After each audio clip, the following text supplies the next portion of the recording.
people that bring it in, it's much more dangerous, it's much more risky, but that's what they're being forced to do. And the thing is, if you don't have a prescription after the 1st of October, there is a fine of up to $222,000 for bringing nicotine through customs.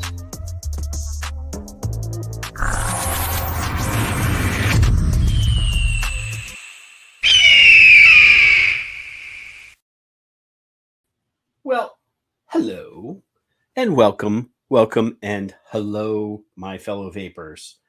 See what I did there? See, if you're in the know, you're in the know.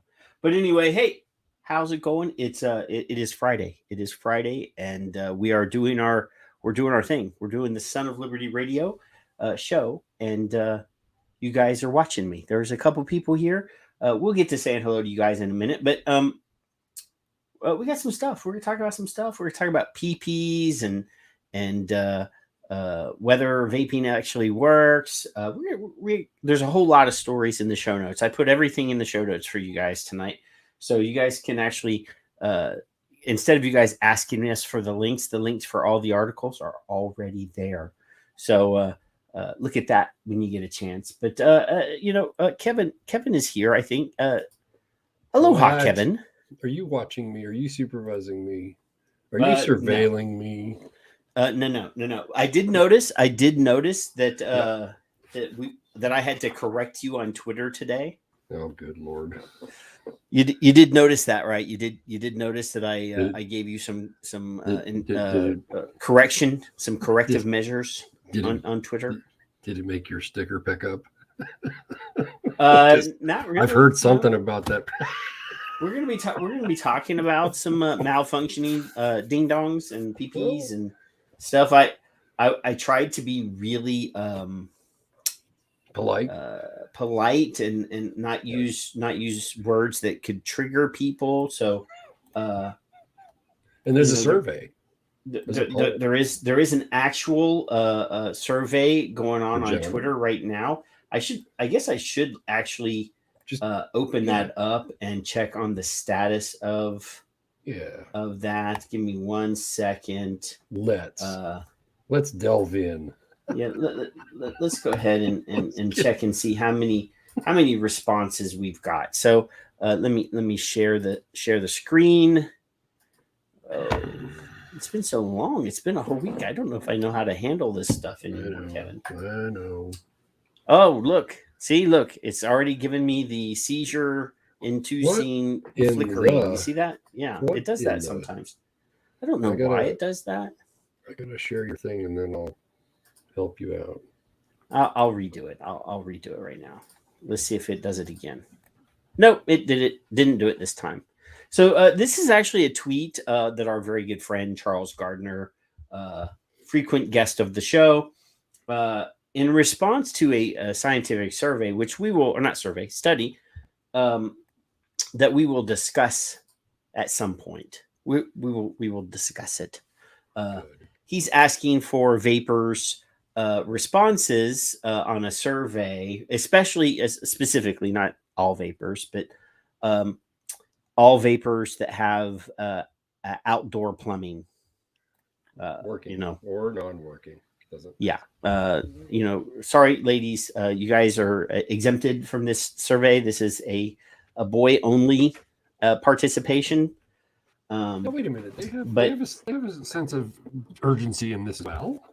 Well, but their responses are not valid. Their responses are not valid to this question. So this is a survey. Result. Well, no. What do you? I mean. Do you not understand English, Kevin? I did say participation, not interest.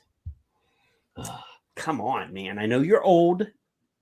I know. But your hearing aids, you got the headphones on, so you should be able to hear. So anyway, it says survey for adult male capitalized ex-smokers.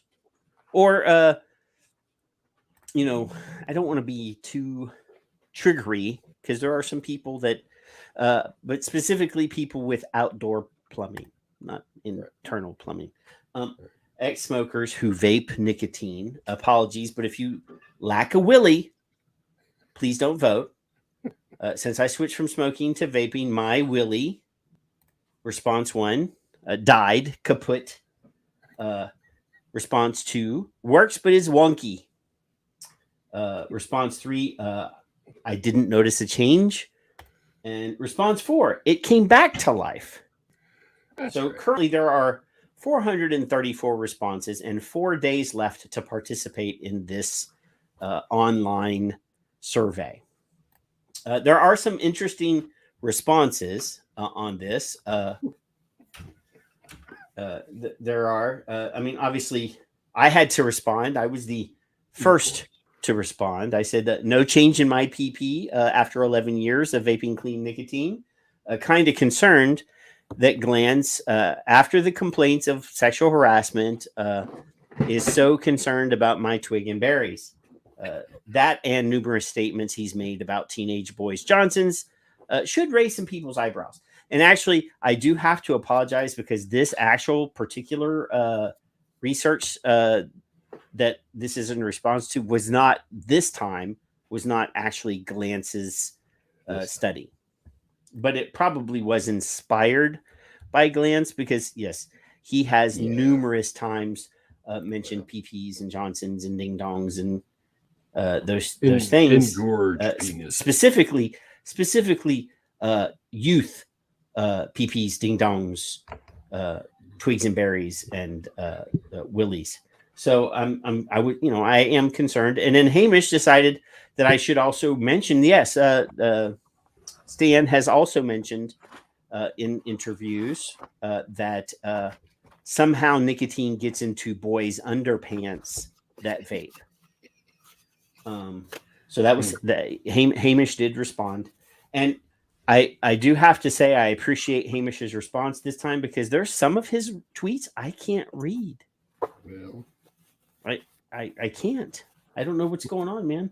But then we started to have some fun. So I put a visual representation here, to just so everybody understands that it still works.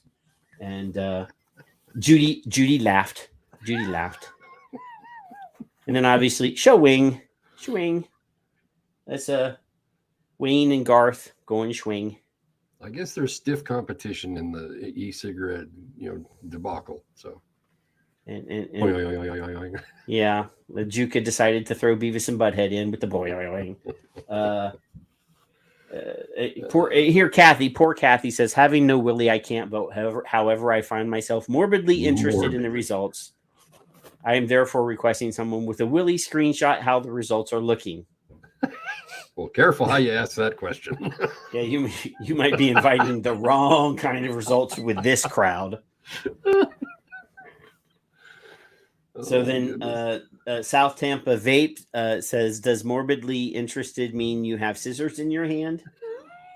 This is going to go south quick. Yeah, so there's a picture for proof. There we go. Boogeyman says he wants pictures for proof, and Charlie says I would discourage dick pics. But he just lets it out. It's no. Then Phil decides to throw in. Oh God, I didn't see these. You didn't see these? Oh. No. So there's a couple guys named Dick in here now. There's Cheney and Nixon and what's this douchebag's name? Blumenthal and Dick Van Dyke. Dick Van Dam Dyke. So those are actually some not embarrassed. Well, I mean, obviously, I am kind of ashamed of this particular one down here, but these particular dick pics are not going to get anybody in trouble. I'm so sad that Dick Van Dyke is being used to... I know, especially because that's from Mary Poppins. That's from Mary Poppins. My goodness. And then Hamish with his growing hot dog. Good Lord. All right. So there's been some interest, but I think that we know more than 434 guys that vape. Wouldn't you think really should?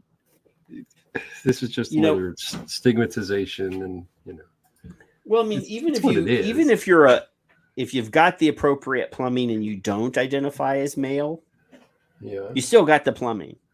Yeah.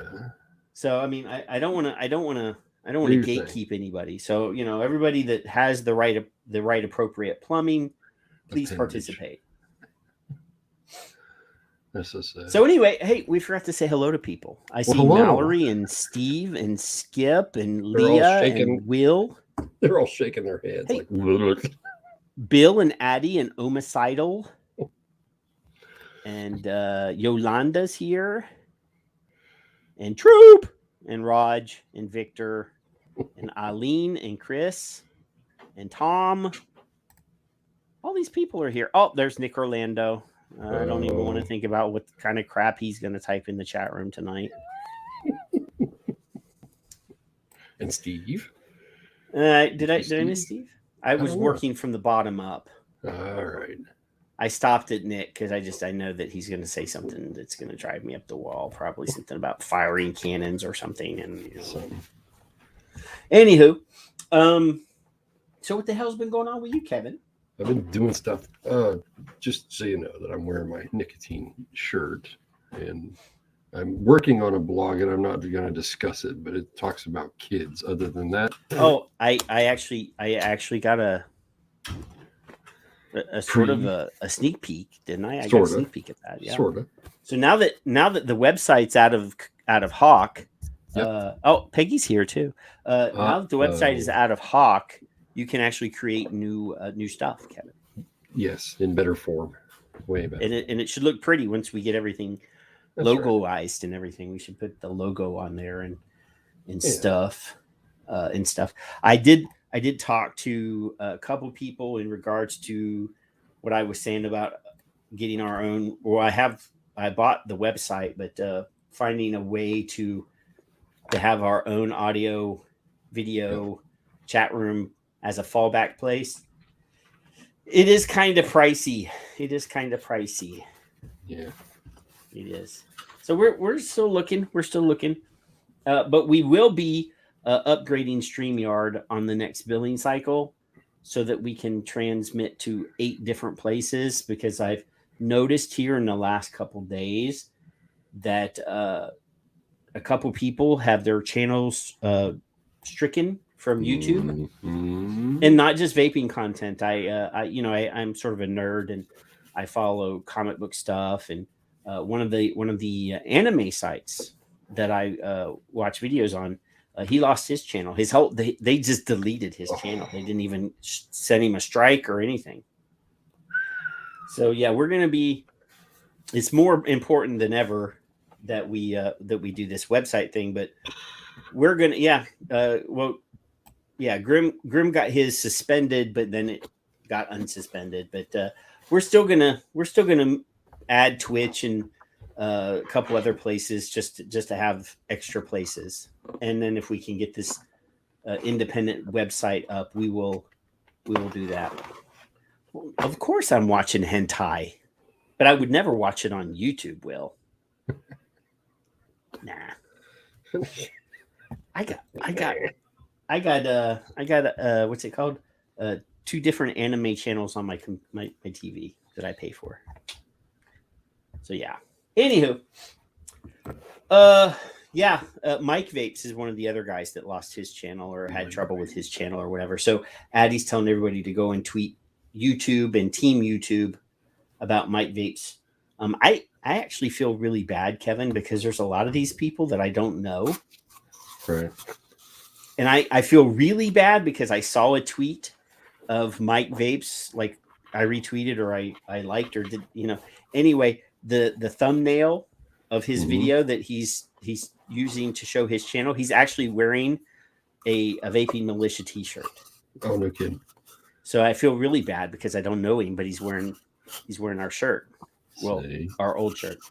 Yeah. So yeah, I guess I need to figure out who he is. But I feel awful. I mean, there's so many reviewers and things like that I'm sort of stuck in my ways when it comes to vaping, so I don't really need to watch reviews. Right. So I'm not up on all these. I mean, I know the ones I know because I've either met them, like DJ LSB and Phil and Demi, and I've met Grim like twice. Like he said like 2 words to me both times. I met him in Washington. And I'm not exaggerating. That is the extent of our conversation when I said hello and introduced myself. But anyway, Andrew's here too. Hey, Andrew, look. Andrew's here. I'm breaking one of the cardinal rules of DIY, Kevin. What's that? I mixed this really complex tobacco e-liquid the other night, like 2 nights ago, and I'm already vaping it. You know, you're supposed to let it steep and all that, but I never have. It's actually quite good as is. Mm-hmm. And it does have like 12 flavors in it, though. That's ooh. Yeah. Did you mention the cranky old broad was in the room? Yes, I did. Yes, I did. Oh. Now that we've said hello to everybody, I wish. Okay, I'm going to give everybody like 2 minutes, but I need everybody at this moment. So if you go to my Twitter, if you follow me, there's an important tweet. Actually, I need to pin this one real quick. I'll find it. Into my profile. Right before we went live, like 10 minutes before we went live, Skip had sent me a video of her earlier today. Well, not earlier. I mean, right, like 4 or 5 o'clock this afternoon. That she wants us to magnify, amplify, spread around, because it's a very important message. It is a 7-minute long video, and I had to do some things to get. I mean, obviously, you can't just upload a 7-minute long video to Twitter. You have to broadcast it to Twitter. So I used StreamYard to upload it. But I'm going to go to my share screen, and this is the actual video. And it's here. I really need everybody now, this moment. My name is Kim Murray, but most people call me by my nickname of Skip. In 2020, I suffered a mental health crisis and required professional services. I hit pause. There you go. So go and retweet this, or retweet it. You can either retweet it or quote retweet it. It's already been retweeted 6 times. We need a lot of attention on this, because this is a very important matter, and it's about depression, but it's also about the Truth's campaign, the hashtag depression sticks bullshit. It needs to be quote tweeted, so that you can add the hashtag or the at truth and at truth. What is it? The other at truth. There's Truth Orange. Is that what it's called? Truth Initiative. Truth Orange Depression Stick is also their actual handle. Depression. Is it stick. Hashtag or is it an at? At Depression Stick. Okay. At Truth Okay, Orange. so they have their own. Yeah. Oh yeah. So they're not very active. Please take a moment. The last one was October 19th. So I think they're trying to figure out what they're actually trying to do other than leave this alone. I think. Month and a half they haven't tweeted. Awful got an E. Is it awful like this? AWFUL? Yes, okay. Yep. Yeah, calling all bots. I want you to retweet, overtweet, quote tweet, tag any of your chosen or known mental health groups, doctors, things like that. Actually, I was asked a question earlier that is it good to tag politicians or other people? I don't know, depending on who reads it, but other people read it. And they wonder why Harold Weimer is in one of my tweets, which is what I want them to do. I want them to follow him because he's blocked me, but I can still tag him as an example.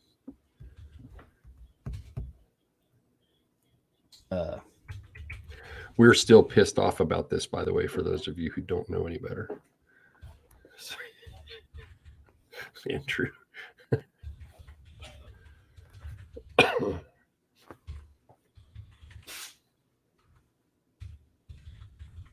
And the fun part of this is that they're doing it to the adults as well as the kids. Yes. Fun's not an operative word, but yeah. And pro tip, if you do it at and put MENTAL, even if you're outside the country and there's another mental health group on Twitter that pops up like Patrick's just did with Depression Stick, tag them. They don't know any better. Maybe they'll see it. What? Would you say MT what? If you put at. Mental? Yeah, just put at and then MEN and see what starts to pop up below. Oh, I got you. So if you're in, Uruguay and you see something there, or, there was a couple I had never heard of it. NCI, what is it? Who did I tag? I didn't even know. Mental Health America and NIMH.gov, the lead federal agency for research on mental disorders. I've never heard of them, never even heard of them, and it popped up. So 1.1 million alleged followers. That's a lot. Oh, yeah. Happy what? Happy mental bot. Health. Yeah, that's exactly what I'm talking about. Where those are chosen, and you might recognize one in your country if you're out of the country or out of our country, whatever. Yeah. Uh-oh. What? Oh, I took it. Never mind.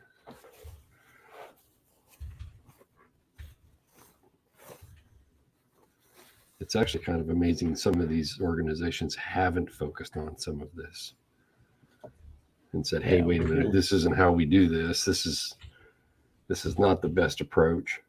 No, it's just, there, boom. Let's get a couple of these. All right. So Patrick's example on screen is what I mean, though, guys. If you don't know, or you're not familiar with Twitter as well, it'll help you usually. Yeah. It was very nice of Skip to use our studio with our backdrop on her video. Did she bring cookies? No. She didn't even bring us cookies. No. Jeez. If she brought cookies, she brought me pie, Kevin. Oh my God, I knew it. Right, she brought me pie. Hey, Jeffrey Zamora. So yeah, that we really need to hammer this topic for the next couple of days. I would invite anyone, and I'm not outing anybody, but I'm sure there's more than just Skip that's suffering from some depression. I know Tom has some issues, and I have some issues, and there are other people that are participating in this thing that we call vaping and life. And I also beg of you to, after the show is done, after you've retweeted this and after the show is done, to sit 7 minutes aside to actually watch the full video, because Skip lays it all out and open for everybody to see.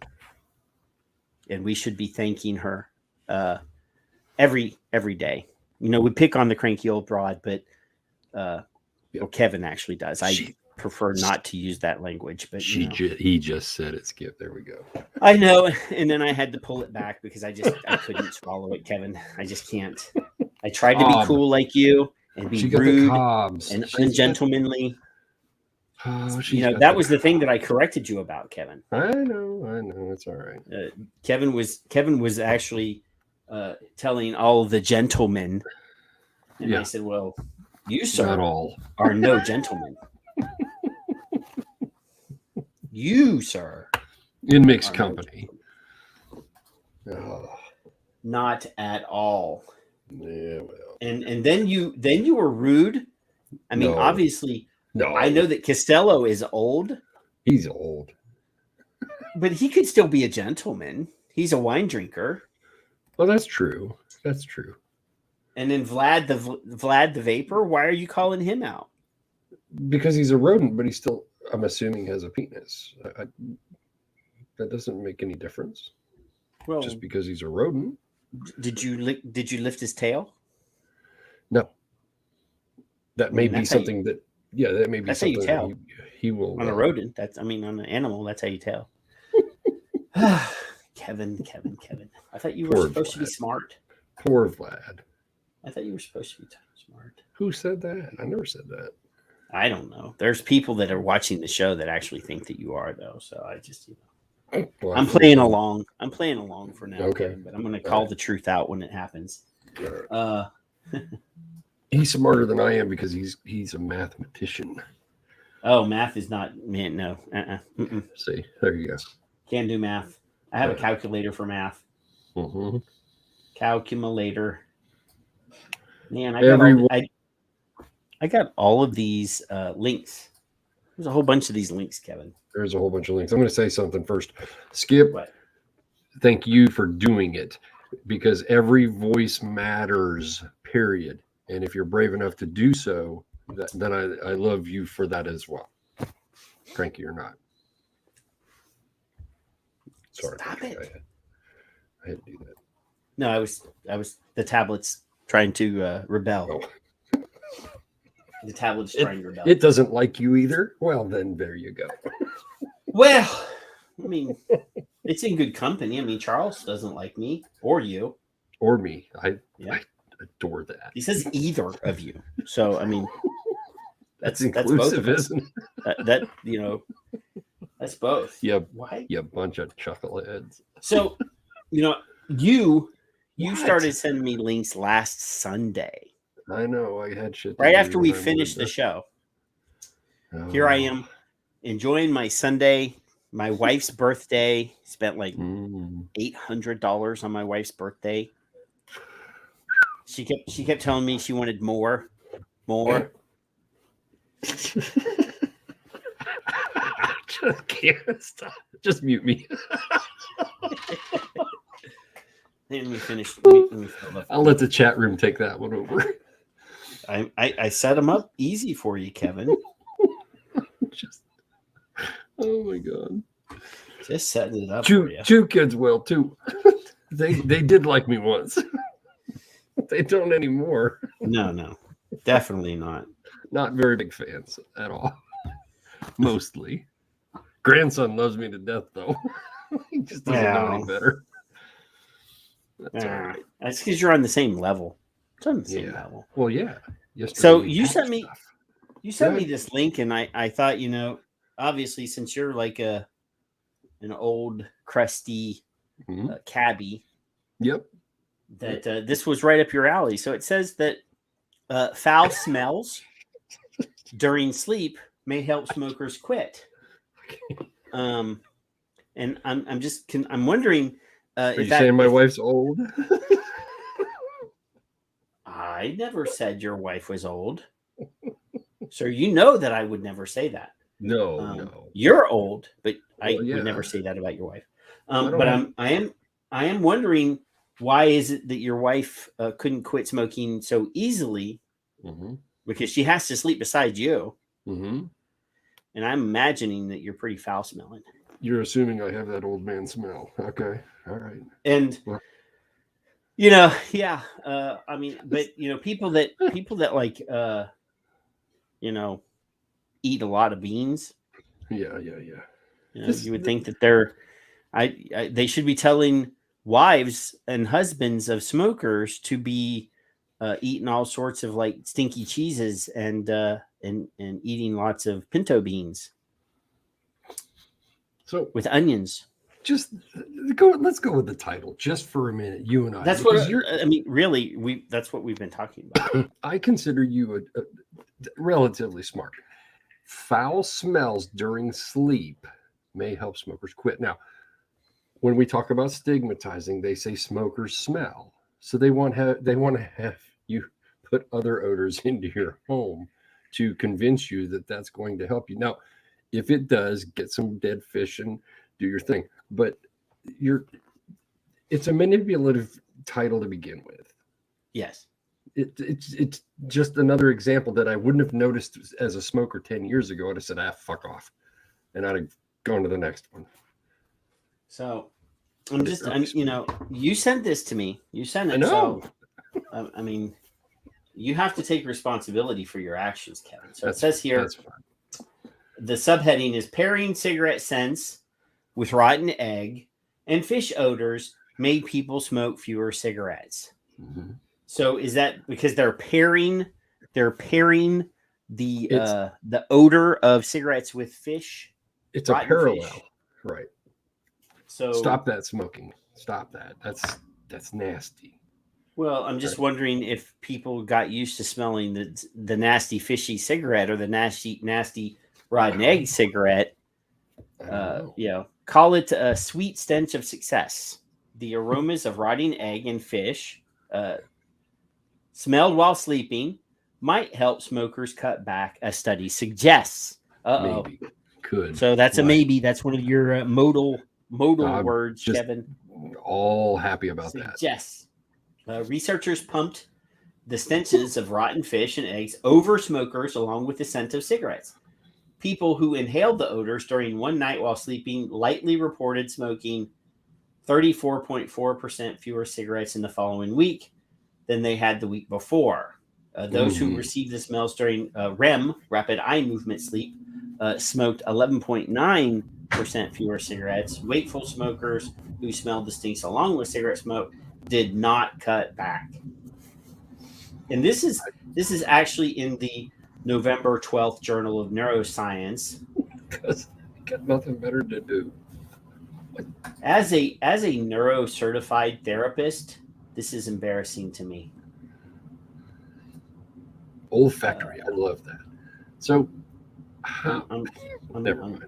I'm looking for the conclusion. I want to see who paid for this. I don't see it. Probably you and I. It could be from the NIH, yes, probably. But I just wonder how much it cost. I just want to know how much it cost, Kevin. Jesus. And there's how many people are in here? Does it say? I didn't. There's over 20 people here. Over 20, 23 over females. 20. All right. I've just never thought that would be a focus, I guess. Yeah, I mean, this is the fact of the matter is, Kevin, is they will spend money. Scientists will come up with any harebrained idea possible to generate a grant application for money. It's parallel with the depression stick in just a completely different way. That's all it is. It's the same thing. One stigmatizes, shames, and dehumanizes. The other one just makes fun of. Yeah, I'll agree with that. I'll take that. Idiotic. The other one is just stupid science. Idiotic. I just couldn't help myself. I don't even know where I found that one. It just popped up somewhere, I guess. I don't know, Kevin. You're weird. You're weird. I know that Bill didn't send it to me because Bill sends me good science. Right. Leave it right. It's like, oh, that makes me want to smoke another cigarette. Yeah. So then you sent me. Then I sent you a thing from about the 1988 U.S. Surgeon General's report on nicotine addiction. Why you got to keep outing me? Because I'm just going in order. I'm just going in order. How well has it stood up to 3 more decades? Now, I tried to get the full text of this, Kevin. Right. But it's paywalled. So I'm kind of upset. Yeah. I'm upset that you sent a paywalled link. I know. Because I can't read the whole thing and make fun of it. I know. So since this is your handiwork, you have to talk about it. The field also needs to go further in distinguishing between addiction to different tobacco and nicotine products That's the signal to me, like everybody's fucking wrong to begin with. It's a 30-year, multi-billion-dollar global lie. Fix it, but they're not going to do that. They're not going to do that for another 20 years.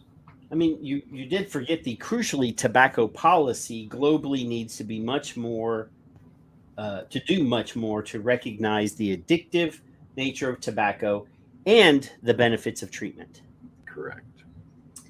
So yeah, it's sad that it's taken this long to get this, and a film has been made about it right here. You don't know nicotine. There's a film in here. It's sad that there's no open-ended conversation with actual alleged professionals. So this part here, you skipped right over this. It says, in particular, we now know that different nicotine products are differently addictive, and that different tobacco and nicotine products only partially substitute for each other, even when they deliver similar amounts of nicotine with similar rapidity. So that's saying that if you're a smoker and there are other parts of the act of smoking that your body or you are, the ritual. We talk about the ritual, the hand to mouth, the inhalation.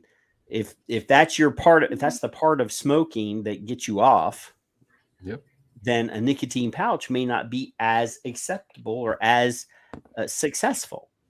So you need something that mimics the behavior that you prefer. Mm-hmm. That makes sense, right, Kevin?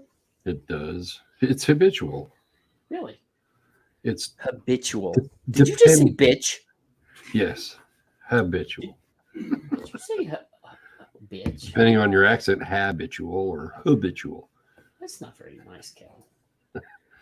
There's a lot more to it than nicotine. Saying bad words on my show. From throat hit to I'll hit you in the throat. You can. I don't care. Logan was beating up his daddy the other night. That was fun. You enjoyed that. I'm sure you were laughing your ass off. He was throat punching him on the ground. Teach him right early. This is how you fight. You fight to win. He's throwing hands. Thing is a fair fight. Yep. Whooping daddy's ass. Grandpa's encouraging that. Did you see I broke out like an old 2-battery device today? This is what is that, like a tripod or what? This is called what is this? A Minikin Kodama. See, because it's the stab wood. Wow. Look at that. Yeah. That's pretty. See, Liana says a pouch for me would only be suitable on an airplane. She's ritualistic. See, she does circles of salt and candle lighting and performs all sorts of rituals.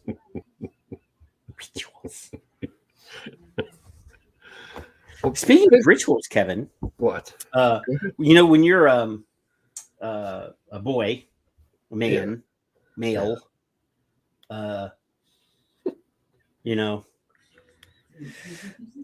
This isn't going to be like when we were with Dr. Glover. This is like childish bullshit stuff going on. This is I don't. It's very uncomfortable talking about this topic, Kevin. No bullshit. Just say the correct word, penis and erection. You'll be fine, buddy. No. It's not the word penis or erection. That's scary. Yeah. It is the actual 2-word phrase. Let me get my mouse over here. Erectile dysfunction. Erectile dysfunction. There, you said it. You'll be fine now.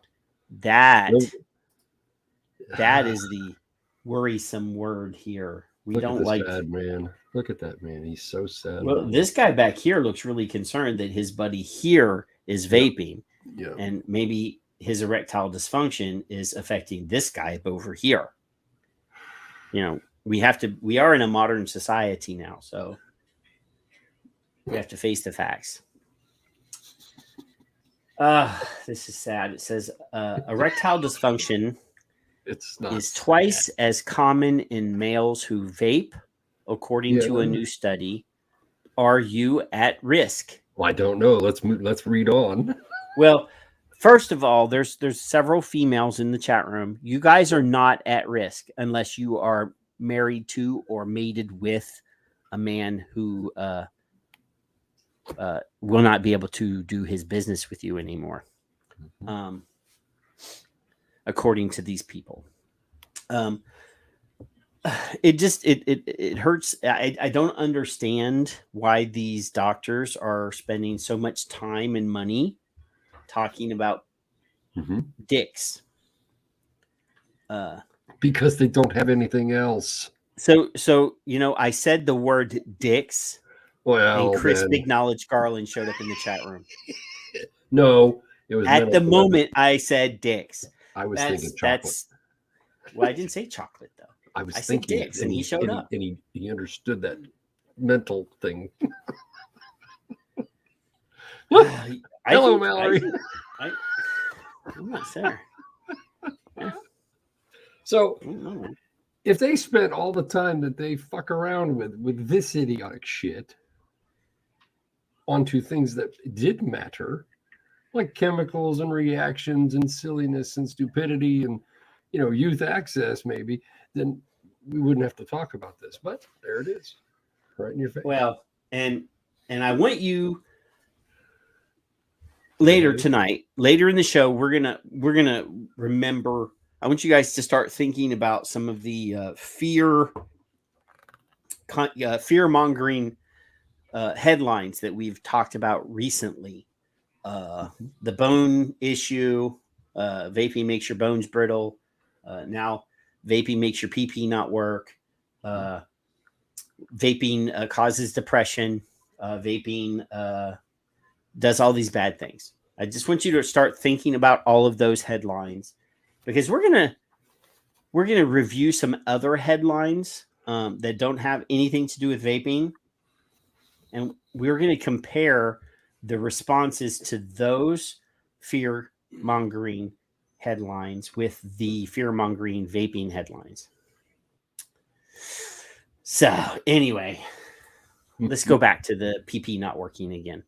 So it says erectile dysfunction is twice as common in males who vape, according to a new study. Are you at risk?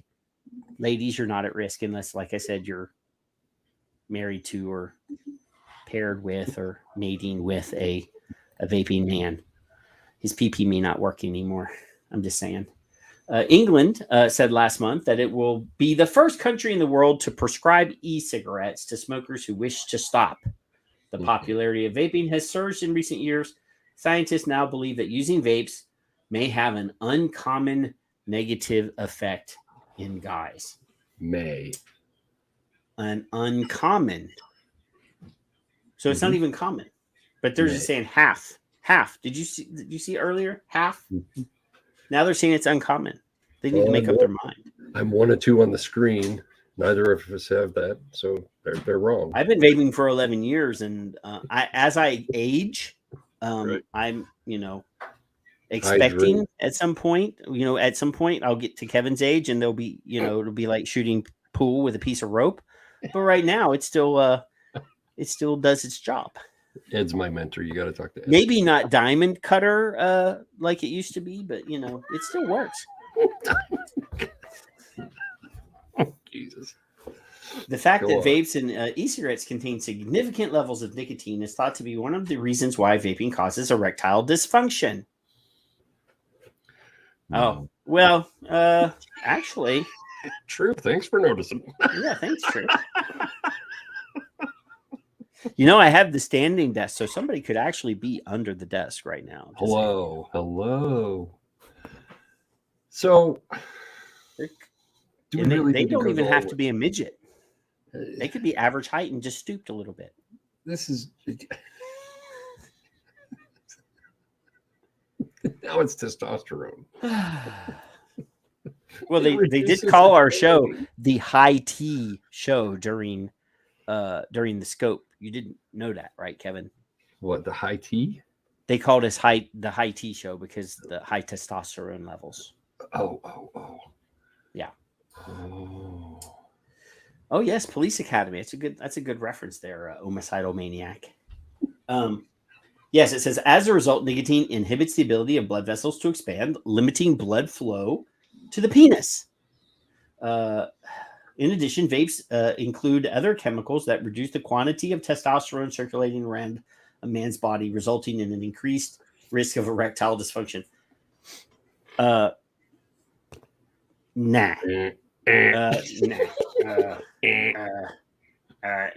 I can tell you that I've got no I pride. already have an overwhelming amount of testosterone. I don't, that's why I'm so assholey all the time. Oh my God. Yeah. I curiously wonder sometimes if these people are studying things that they themselves experience and then have to put it in paper for somebody else. I really do. Just, engorged penises and smelling underwear. And what the hell is wrong with these people? Of all things. It's hard to tell, Kevin. It's embarrassing that we live in the greatest country in the world, and Johns Hopkins Medical or University and Grossman School of Medicine are leading the pack in researching vaping and ED. So what's the word vasoconstriction? Yes. You say it, but is that the correct way to say it? There's no IO. It's vasoconstriction. Somebody put that on their part of your what have they talked about? Vasoconstriction. So I looked it up. I looked it up on CDC or somewhere, and I found no less than 4 in like 20 years where it was nicotine and vasoconstriction. So, okay, smoking carbon monoxide reduces your oxygen levels, and I understand that in a very so you're saying that global warming actually causes ED. It does? What? Yes, because carbon dioxide and monoxide are greenhouse gases. Okay, then the new studies show. There you go. It's not vaping. It's global warming. So there is. Homicidal says there's a solution already. Yeah, it's a blue pill, right? Isn't that just take one of these, you shithead?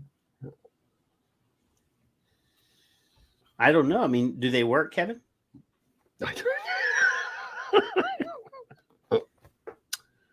I'll play along. Sure. Yes, they do. I don't know. Is your male partner every time I take one, I just get a happy? Stiff neck. Gets caught in my throat. My neck is stiff for hours. That's because your male partner's the one taking the pill, and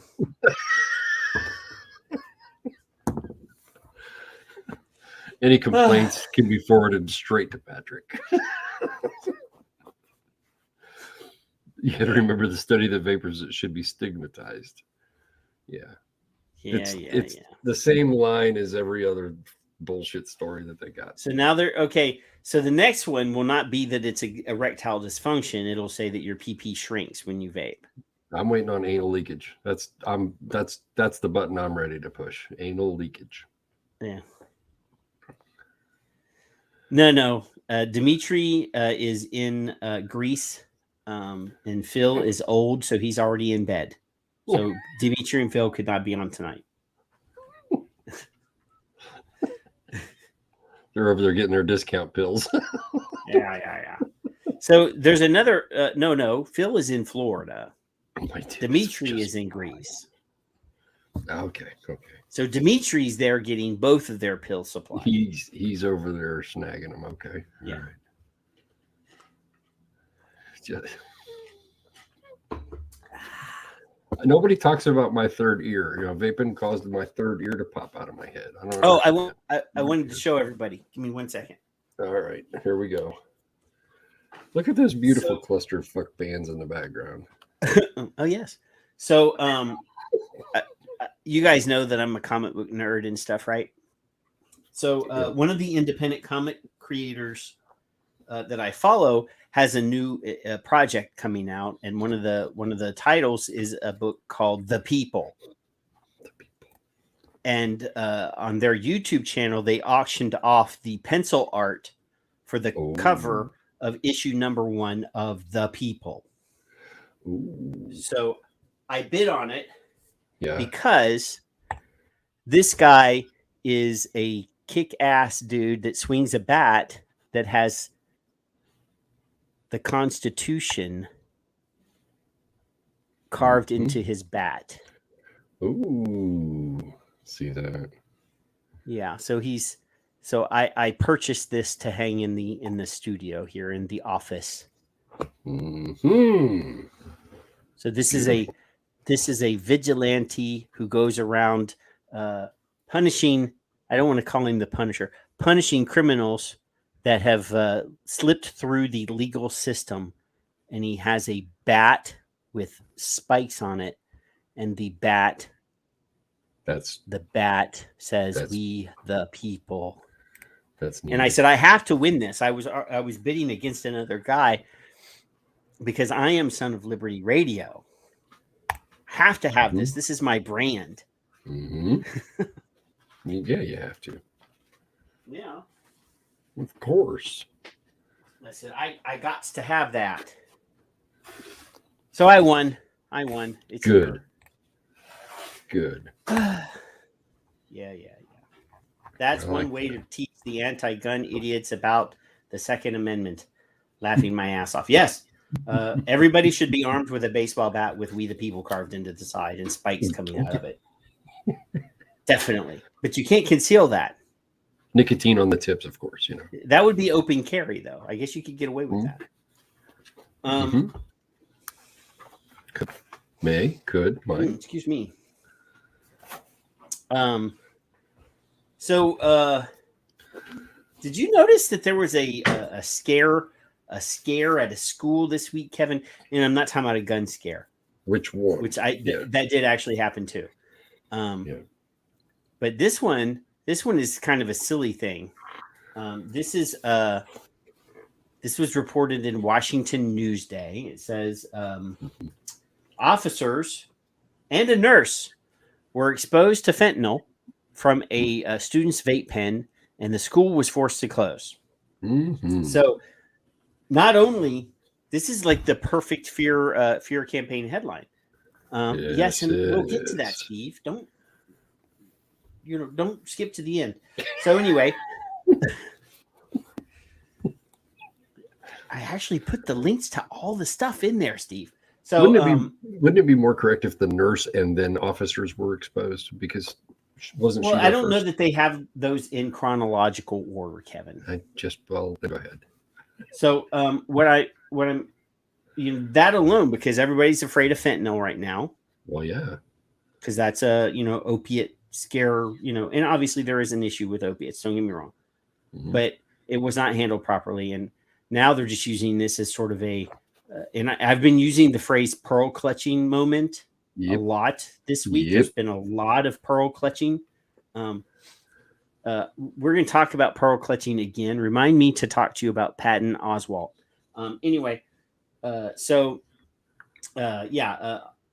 Apparently they're saying that this kid's vape pen was laced with fentanyl, and the two people had to be given Narcan as a result of touching or being exposed to this vape pen. Excuse me. So let me get into this. So it says officers and nurse were exposed to fentanyl from a student's vape pen, and the school was forced to close. According to the authorities, 2 student resource officers and a school nurse were treated for fentanyl exposure on Tuesday after a vape pen was confiscated from a 17-year-old student at a high school in Madison, Tennessee. After being exposed to the narcotic, Monroe County Sheriff's Office said 2 of its student resource officers and a school nurse were given Narcan. All 3 were taken to a nearby hospital and are claimed to be in good health. Now stop and educate me for a minute, Patrick, and I know you love to do so. I do. Wouldn't they only give them Narcan if they were completely laid out on the floor dying? Yeah. Or would they do it just because in case maybe you might want to take this? You're not just going to give Narcan away for nothing. No, it's not a prophylactic treatment. You don't give it to somebody until they're until they're comatose, they're coding, they're unresponsive. But it doesn't say that they were unresponsive. It doesn't say they fell and hit their that heads. None of that happened, allegedly. So anyway, the contents of the vaping device have been analyzed and verified to be fentanyl, according to the Monroe County Sheriff's Office. So I want you guys to keep this in mind. It says right here in this story that Monroe County Sheriff's Office has tested and confirmed that there was fentanyl in this vaping device. Little shake bag and popping, and Keep that in mind. Just I want you to keep that in mind. So it says here, a hazmat crew from a local narcotics task force was dispatched, according to WATE, to remove any probable fentanyl exposure. The incident was later documented by the task force on Facebook. Parents and students of Sequoia High School told WATE that drugs have become an issue at the school. They interview Tammy Scott, a senior, told the station about the incident on Tuesday. Both of our student resource officers were carried out by the school on stretchers. She claimed it was terrifying experience to go to school where you need to go in order to receive an education, but you're afraid to attend. Mm-hmm. Well, fear mongering pearl campaign. Clutching. Pearl clutching. So, yeah. Let me close this for a second, Kevin, because guess what, Kev? Guess what? Let me go to because I actually source. I actually and here's the thing is I ruined the surprise because I already put all the links in the damn show notes. And I actually forgot to include this particular response in our little private chat. So I have to go over here and open another window.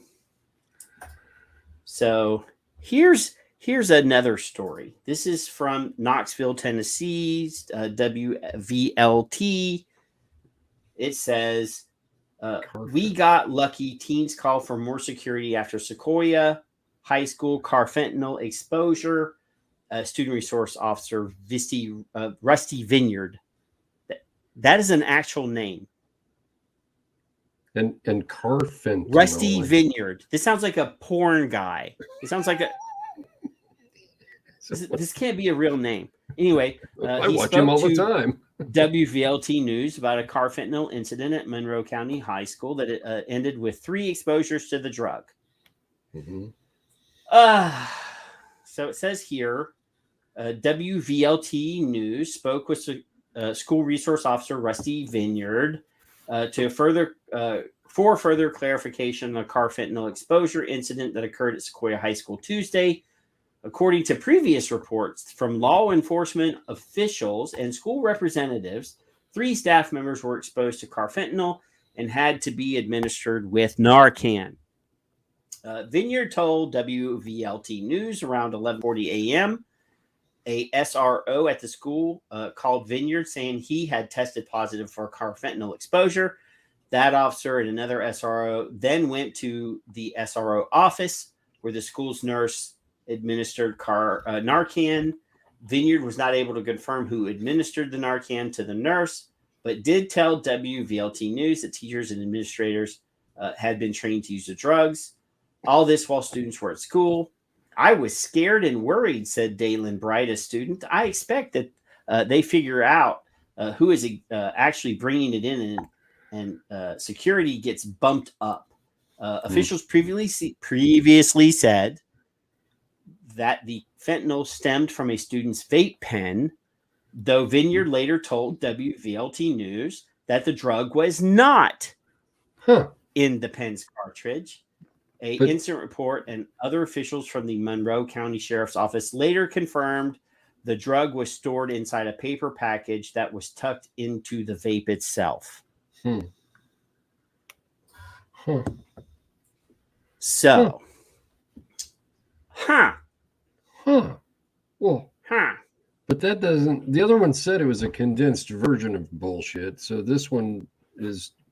Well, So here, drug. Remember, Kevin, flip remember back. I told you to remember. Remember I told you to remember. I said remember. Yes, I analyzed. Oh, yes. And now flip back at the bottom to the other link. Well, first I want to. The contents of the vaping device have been analyzed and verified to be fentanyl. Yes. That's the Monroe County Sheriff's Office liar. Contents. So then over here, the actual guy that OD'd, or at least was exposed to, says no, it wasn't no. And then Monroe County Sheriff's Office later confirmed the drug was stored inside a paper package that was tucked into the vape itself. Now read the next line.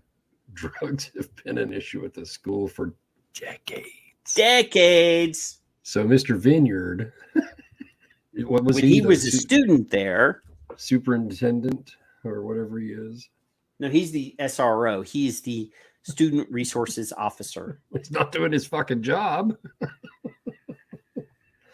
Maybe he needs cameras. But Oh, Kevin, quit jumping the gun, man. We got all night. We got all night to cover all this stuff, man. All I know is you're putting them on stretchers as a precaution, surely. Right? I would assume. And then you're administering Narcan.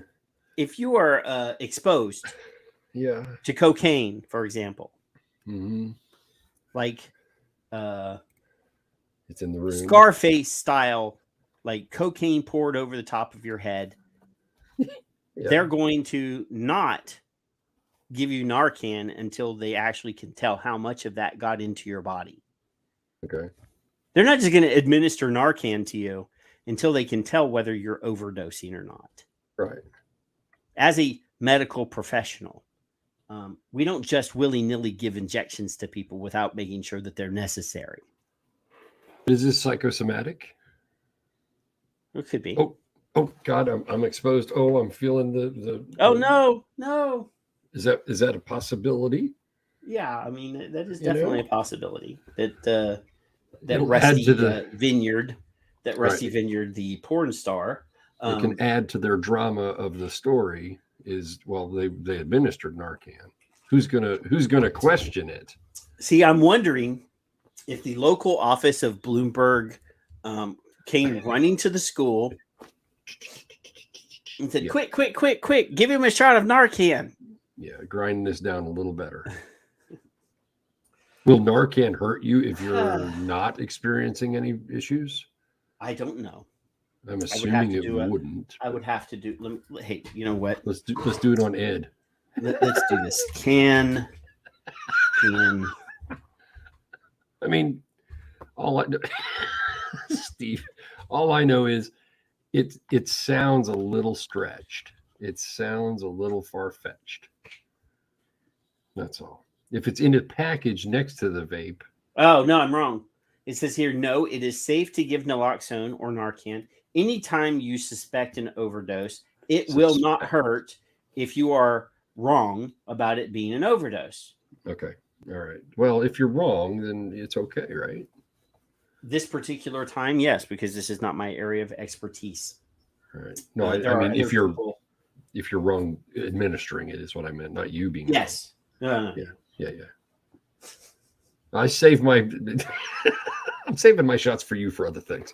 I had to swoop in there before you jumped on that opportunity. If I said, Jesus, Patrick, I'm feeling weird, and my son had some I think it's fentanyl. It could have been baby powder, but all these things, I'm getting lightheaded. Psychosomatic bullshit story, which is clutch your pearls, right? And then my chest and all that, and then you're going to go, well, Jesus, I can give you Narcan, Kev, and I say, oh, okay, then it won't give me any adverse effects if you do. No, I'm going to give you adrenaline, Kevin. I'll need that. Even if I'm mistaken and you're mistaken, there should be no foul play after the fact. Well, so Jesus, if you're having all right. Adverse issues to your little blue pill, then Give me Narcan for that. There's Narcan for that. All I know is I want to make sure I'm not confused. Well, yeah. They would. Yeah. Good point, Nick. Very good point, sir. The Nick father has a good point. They wouldn't give it to some of these cops. Well, he's one of those cops, though. If it cost harm. They give you guys pistols and you pistol whip people all the time. That's right. So the next topic is the WHO, Kevin. Yeah. Like, we haven't talked about this particular topic long in ad nauseum. No, never. Oh, I wanted to test this new. They have a new button. I'm going to test this new button out. All right. Oh, look. Look at Isn't that. I like that new button. Let's use the new button. I like that one better. Yeah. I forgot. I had saw that on the layout and it said new features, and I was like, oh, well, let's check this out. So it says here the WHO's aversion to e-cigarettes could prove deadly. Mm-hmm. There's no could. Will prove deadly. One of the World Health Organization's most important meetings was recently held in Geneva, where the future health of millions of people have been decided on from behind closed doors. Mm-hmm. Yeah. Okay. So the meeting, we know about the cop. Yeah. I don't know why you added this in here, Kevin. Because it's just one more thing that we know. Yeah, but this is reaffirmed. This is like flogging a dead horse. Other than the fact that Samrat is in here, who we know personally. Yeah. Slammed him. Harm reduction advocates, however, took a different perspective, criticizing the ban as a self-goal in the fight against tobacco addiction in India. Some even argue that the true motivations behind the ban had nothing at all to do with the flurry of so-called health warnings against e-cigarettes.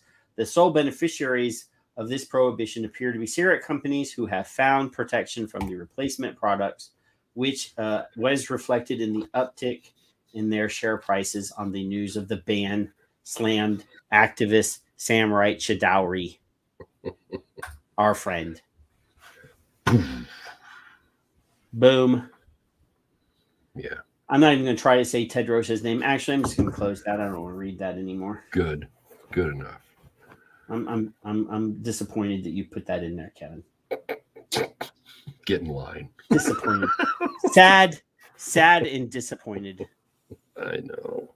At your silliness. That'll be all right. Yeah. Give me some Narcan, I'll get better. So yeah, I'm gonna try something here. Narcan my ass. Yeah, I'm actually just gonna tase you. Okay. Just gonna. I've never been tased. I might like it. I don't know. Well, depending on where they tase you, Kevin. Will my willy still work? Well, it might be scared stiff. You never know.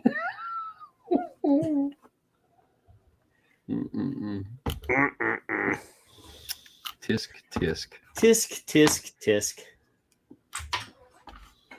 We have reduced height now. Okay. All right.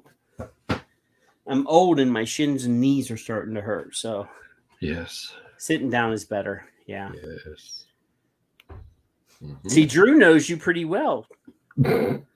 Soft Peter. He's talking about you. Salt. Oh. Okay. Okay. Okay, let's move on. Oh my God. Yes.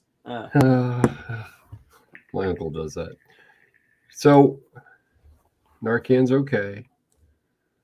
They could have. All right, I've got that all set. It's possible. They found stuff and then they didn't. They were afeared. They were afeared of the incidental exposure to fentanyl. And actually, Will, I do actually need new old man glasses. These are over a year old, so I need to go get my eyes checked again. Good job, Bill. I figured this was gonna produce itself on its own. Yeah. Bill is like giant. He's actually like 6'6" or something like that. That's what I've heard. Yeah, he's extremely tall. Yeah, but flaccid. Anyway, China. You remember we talked about this last week that China was looking at regulating vape products, and we couldn't tell whether it was going to be a good thing or not. Well, sure. And that they were looking at possibly introducing regulation. I mean, some regulation is fine. Proper regulation is beautiful. If vaping falls under the national tobacco monopoly in China, and it becomes part of the Chinese Communist Party, the CCP, takes complete control, I don't know that that's actually a good thing. No. Yeah. So it was released this week. China releases major draft standards for vaping industry and market concentration. That's a condensation, sort of consolidation. Is going to happen or is likely to happen. So it says a group of Chinese government bodies on Tuesday afternoon released comprehensive draft standards for vaping and e-cigarettes, sending shockwaves through a domestic industry, which includes leading global firms such as Smoor and Relics. In a 26-page document in Chinese, which I can't read, but national authorities made the case for more stringent measures aimed at shoring up product quality and ensuring firms fulfill certain health requirements. According to the World Health Organization, China is home to over 300 million smokers. 300 million. That's a lot of smokers, representing nearly 1/3 of the global total. The government bodies behind the draft legislation, expected to come into effect May of 2022, include state-owned tobacco company and market overseer China Tobacco, the State Administration for Market Regulation, and its subsidiary Standardization Administration of China. By some estimates, China's southern city of Shenzhen holds a 90% market share in the global vaping industry, meaning the potential impact of imposing comprehensive national standards in the country is profound. So then they talk to somebody at Smoor, and it says, I think in terms of industry landscape, it will benefit the large companies, said a representative for Smoor in comments in Tapan Daily on Wednesday. While major firms in the industry already maintain certain in-house safety requirements, said the source, small companies and factories are not able to comply with the national standards. Sounds like the same as here. Manufacturing boomtown of Shenzhen has garnered a global reputation over the last few decades for its scrappy entrepreneurs and can-do business attitude.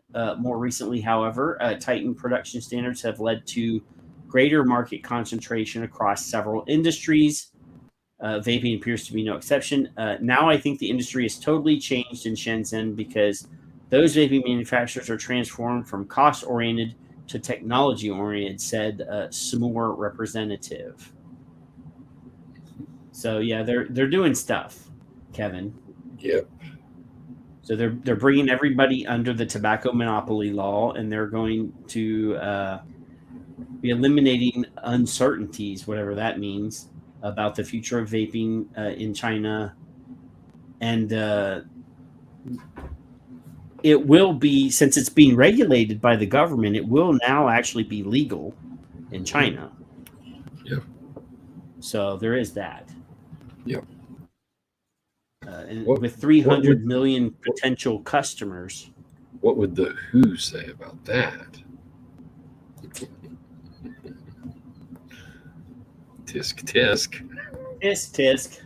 Because they're not going to do what WHO suggests anyway. They're going to do what they're doing. Well, they don't give two shits about No, because China already gets like an exemption from WHO rules anyway. And they own tobacco. They are the tobacco company. Well, yeah.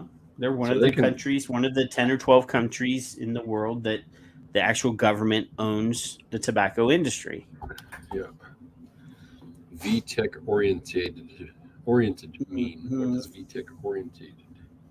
VTech. Cost VTech. Cost versus tech oriented mean. Yeah, I was gonna say versus. So they're basically they're talking about before everything was designed. I mean, they were pumping out cheap product, and then slowly but surely, as a consumer-driven industry, we demanded advancement in technology, and they became a tech boom. They had a tech. I mean, if you think about it, over the last 5 years, all of the advancements in the electronics and the safety features and all the different added bells and whistles in vaping have made them innovate and become more tech oriented. And the things we want to have regulated. Yeah.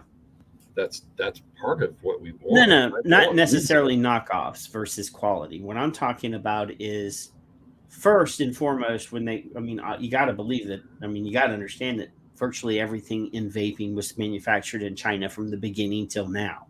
Right. There's a handful of non-Chinese companies, but the vast majority of the industry is Chinese. All of the chips and everything and all of the hardware. So initially when ego was the thing, they didn't have to do any advancement. And then as we demanded more advancement, they started, creating new hardware and doing R&D and developing new tech to make the products better. I went from an ego style a crave, a Sig-alike to an ego to now this. You still use. Yeah. You still use. Yeah. And it's an advancement in my own personal satisfaction that they're looking at is the consumers going, hey, wait, can I get a little stronger?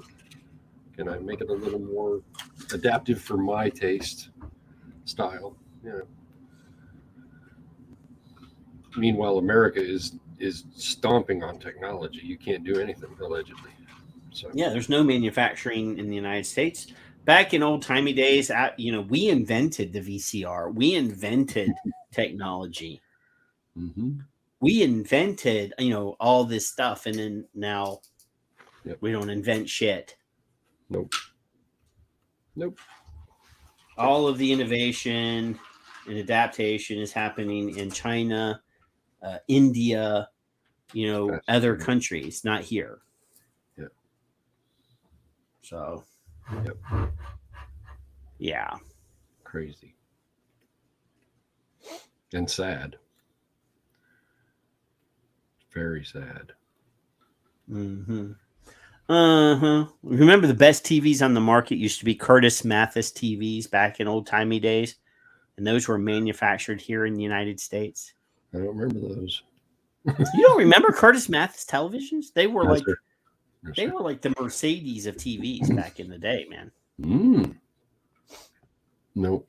Don't recall. Yeah, they had like huge warranties and they were well, now it's all disposable. Everything's disposable. Mm-hmm.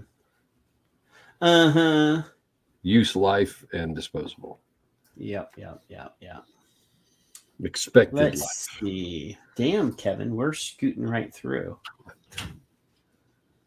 So, did you see this thing where it says that vaping and nicotine actually changes your genes?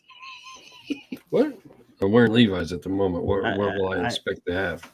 I don't know. I mean, maybe they're wanting you to wear Calvin Kleins or something. Calvins? Ooh, you ain't getting between me and my Calvins, Patrick. I like you, but not that goddamn much. Oh, wait a minute. Never mind. I don't even like you. Tom Morowitz wants to know how much e-liquid comes out of China. All of it except what we make. You would be surprised. Let's just say that. Yeah. You would be surprised. Especially you'd be really surprised to know how many American companies have contracts with Chinese manufacturers now. Just saying. Johnson Creek probably was the first American one, wasn't it? Well, I I remember getting plain glass amber bottles in the mail from Johnson when he was asking for people to beta test his tobaccos back in the day. There you go. So anyway, vaping can trigger gene changes in cells, says study. So can porn. Go ahead. So can standing in a very strong Wi-Fi zone. So can standing near the microwave. So reading shitty news articles. Sitting on the couch, watching TV. All those things can change your genes. Yes. So this is funny. And I mainly included this one, Kevin, because of what I told you a while ago about thinking up. More thinking of the fear, the moral panic headlines that we've been seeing. Yes, sir. So this one says it can change your genes. I'm not even gonna read it, but look at that headline: vaping can change your genes. Trigger. I love that word. Well, because that might trigger you. Action. If you see the word trigger, that could trigger you. Yeah. Oh, that's got to be bad because it says the word trigger in it. Excuse me. There you go. Because, never mind. Forget it. It doesn't matter. No, keep going. You started it. You got to finish it now. It's the same thing I said earlier. If they would spend more time on what's really necessary, they wouldn't have time to spend on what is completely and utterly unnecessary. Completely. Just stop it, Bill. If we want to talk about battery safety, consumer safety, less harmful parts of all this, and they're doing those things to find out rather than saying we just don't know. The reason you just don't know enough is because you won't fucking study it. You fucking monkeys. Yeah. Everyone. So here, Kevin, this one, this is just for comparison. So that one that we just said was that vaping can trigger your genes to change, right? Mm-hmm. Okay, so here, I'm going to strangle you, Bill. So this one says regular caffeine consumption affects brain structure. What? I didn't hear what? The caffeine is in my way. What? Yeah. So it's widely consumed. So then here, look at this one. This one says, yeah. What the hell, dude?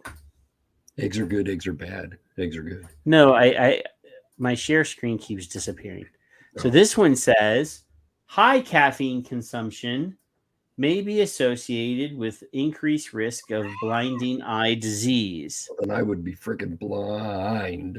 I'm just gonna do it till I need glasses. How about that? Jesus. Oh my God. All right. So there's that one. Let's see. Then there's think of the children, will you? Yeah. Because caffeine, right? Yeah. Not coffee, it's caffeine.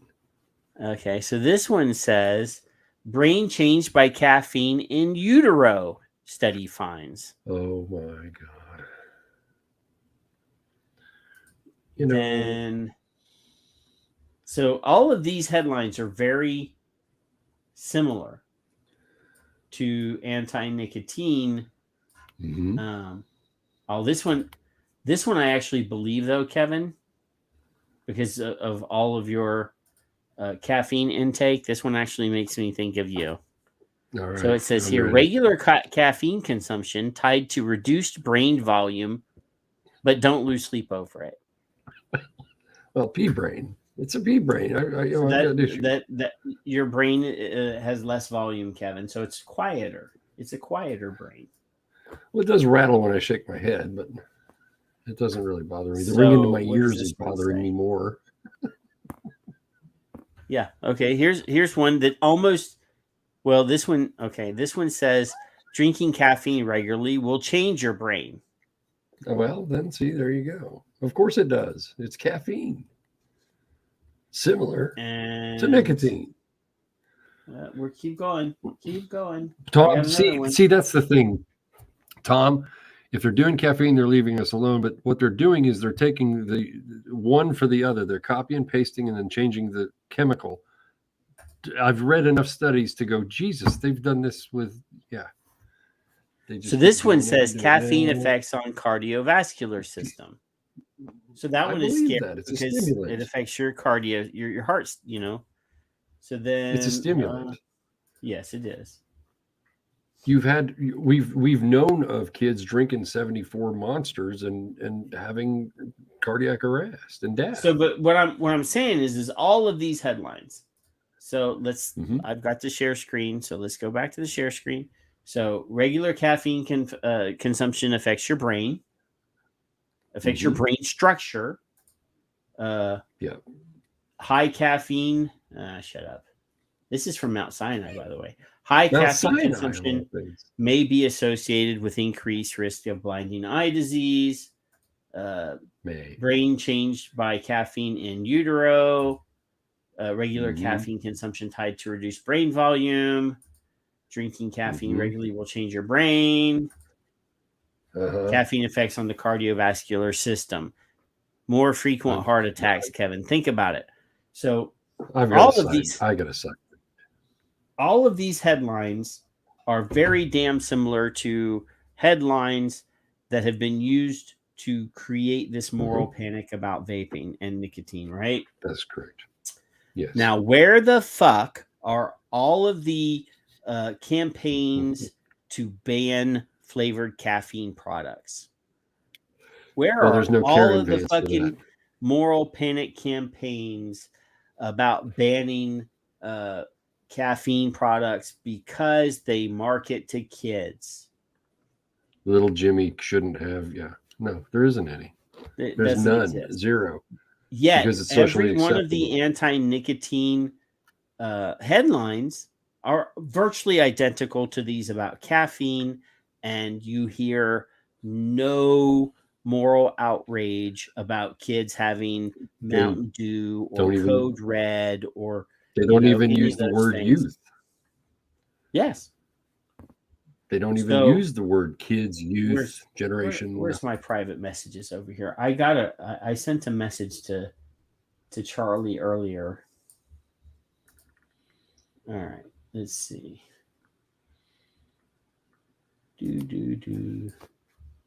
So I'm going to do an aside to this. There was a study a while back or a research, whatever it was, and I don't remember it and I can't recall it exactly, where women who smoked, had children, had a higher crime rate in their teenage and young adult years. Yeah. Where are most of the smokers? Lower income, yes? Allegedly. Mm-hmm. Oh, Didymus just showed up. We have to start all over, Kevin. We were talking about penises and we were talking about all kinds of things. I don't know, man. But yeah, so I actually found a graphic with all of these are all, every one of these, Kevin, every one of these are flavored caffeine products that kids love. Now, let me be honest and fair here. I drink an ass load of coffee, and there's nothing wrong with caffeine, but I'm just pointing out the hypocrisy of the moral outrage between these two things that are extremely similar. But one thing is socially acceptable and used by almost everyone.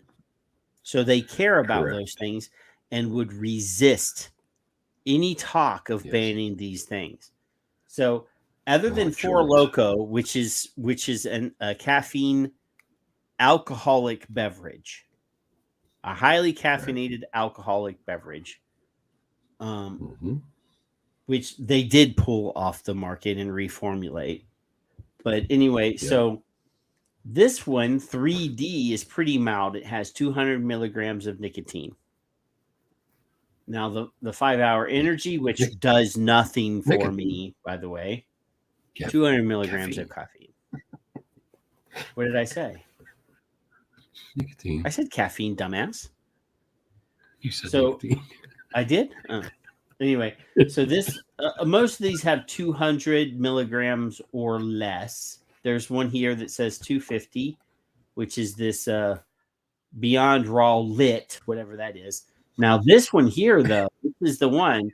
Bang. Bang. Bang. Leah, don't take his side. Leah took Love your that. side.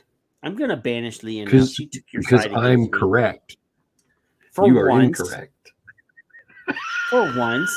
It's So like Bang the 5th time this has year. Bang. Well, we are in the month of December. I know. That Are we going to means go that by I the was- quarter? I was less. It's like the 3rd time this quarter. I was wrong You're 5 times in wrong 12 now. months, Kevin. So Bang has That's 300 accurate, milligrams of caffeine. That's a lot. That's a fucking lot. I don't know what my coffee has in milligrams. I have no idea. I just make it the way I like it. And that's Average coffee doesn't even fall in this spectrum. Like Starbucks is only like 150 or something like that. Yeah, but they've got 80,000 flavors, and there's not one Karen van in front picketing. Not Didn't I one just? Isn't that Nancy what we're talking standing about there. right this moment, Kevin? Yes. Okay. Yes. Just because nobody cares. Nobody cares. So I did. They Charlie like it. did tell me that he says Red Bull tastes like shit. It smells like shit. It doesn't. I've never had one, so I don't know. But apparently Charlie has. Charlie said it sucks. His quote says, "Some do."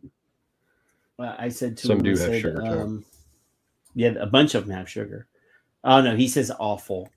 He says it tastes awful. I have to be truthful in my quotes of Charlie. Right. And Leah is showing course. her weirdness by saying you have to mix something with Jaeger. You know what you mix with Jaeger, Kevin? You know what you mix with Jaeger? Meister. I don't know. No. You mix that with the garbage can. You don't even. She's in the naughty corner with me. Leave her alone. That is an awful drink. She knew you were wrong. So somebody mentioned Jolt. I recall the Jolt. Joe Cola was the bomb, dude. I tried it and I was like, "Holy crap! I'd rather have 7 Mountain Dews. Thank you very much." I didn't like it. For me, Kevin didn't like it. Doesn't mean it wasn't good. Kath says that no dose extra strength is 200 milligrams. So that just buy a Bang Cola, and you don't even need the no dose because it's 300 milligrams of caffeine. Right, there's caffeine pills, right? So so in response to my conversation with Charlie, he sent me this graphic. It says high school current use, grade 2 or less than once per month. Look at this. All this green on this chart are all the kids who do not vape. It's amazing because he's the only one making this type of graph. And right down here where my little mouse is in the black line, 3%, which is right in here. Yeah. I learned slowly over time with some of the folks that are probably in the room. And I don't recall offhand who specifically. You had problems with people in the room? When I had problems, they helped me. So thankfully, you're no use most of the time. So they take the graph and they make it like this, and they make it all red, and they make it scary looking, and they don't do what Charles is doing. That's all. He's just a one-man band. He's trolling people. If it was you, there would have to be arrows and circles and dashed lines that go all the way around and squigglies and it didn't make any sense. So I just wanted to really point out, like, all of this moral panic about nicotine, and it's based on headlines, right? We've had this huge huge campaign against vaping that has, in the last 5 years or so, turned the vast majority of Americans into thinking that vaping is more harmful than smoking. And they did that only with headlines. Correct. How in the hell are those virtually identical headlines about caffeine not absorbing into the consciousness of America or of the world? Too many. Other than the fact that caffeine is something that everybody uses, or almost everybody uses. Yeah. Well, I know you're old enough to remember the eggs are good, eggs are bad, eggs are good argument. Eggs have always been good. I don't care what anybody says, Kevin. Forth and back. So kids don't smoke like they used to, and kids don't vape like they predicted they would, and kids are not smoking hardly at all anymore, ever, anywhere. You know, they can't keep up with the specific topic. Yeah. What do you do? I don't know. I was reading Kath's comment about people thinking that she has a short attention span. I haven't found that to be true. So then you sent me an article, and then I turned around and found an actual news source because you used one of those vaping media sites that I will not show on screen. First one I saw, couldn't help it. And you damn well know that I scoff at vaping media because it's all, I mean, obviously it's one-sided. I've been clicking the hell out of these damn I agree bullshit things today. So it says here, outrage over CCTV in Nelson Tomlinson School's toilets designed to deter vaping. So if you remember, Kevin, we talked about, was it just last week or the week before? It was the week before. We had a show and we called it, was it Drop Your Pants or Pants Down or something like that? Yep.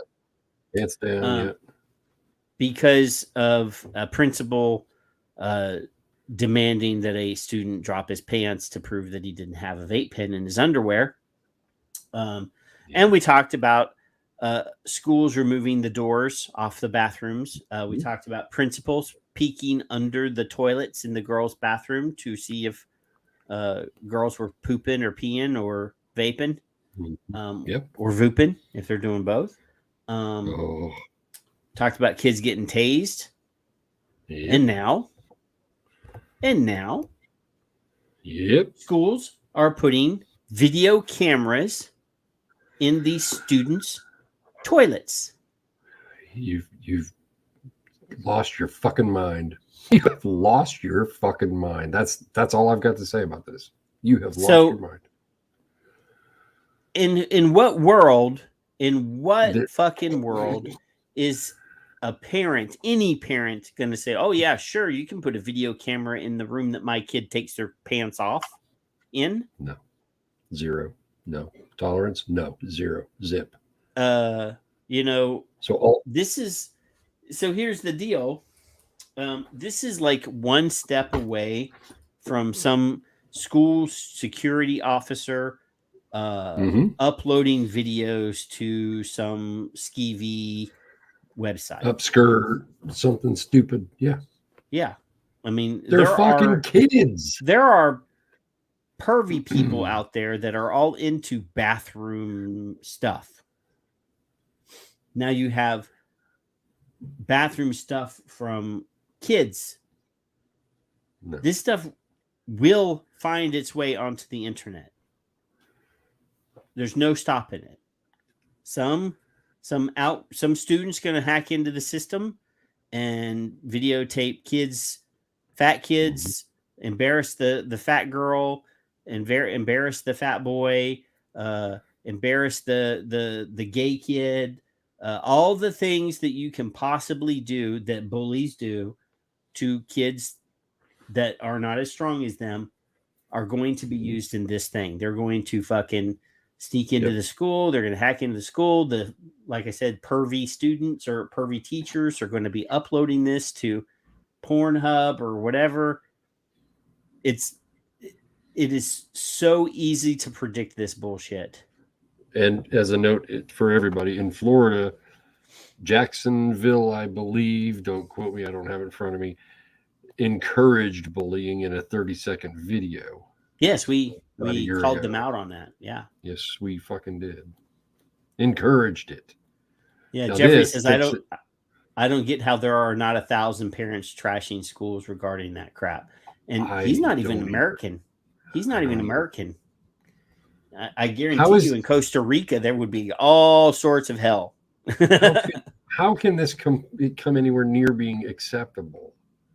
They didn't do this for smoking in my day. They had technology. Yeah. Well, we had smoking areas, but either way, no, not in the fucking bathrooms. So I wonder if PAVE should start a subgroup called Parents Against Video Cameras in the Toilet. Well, as long as it ain't there, because they don't give a shit.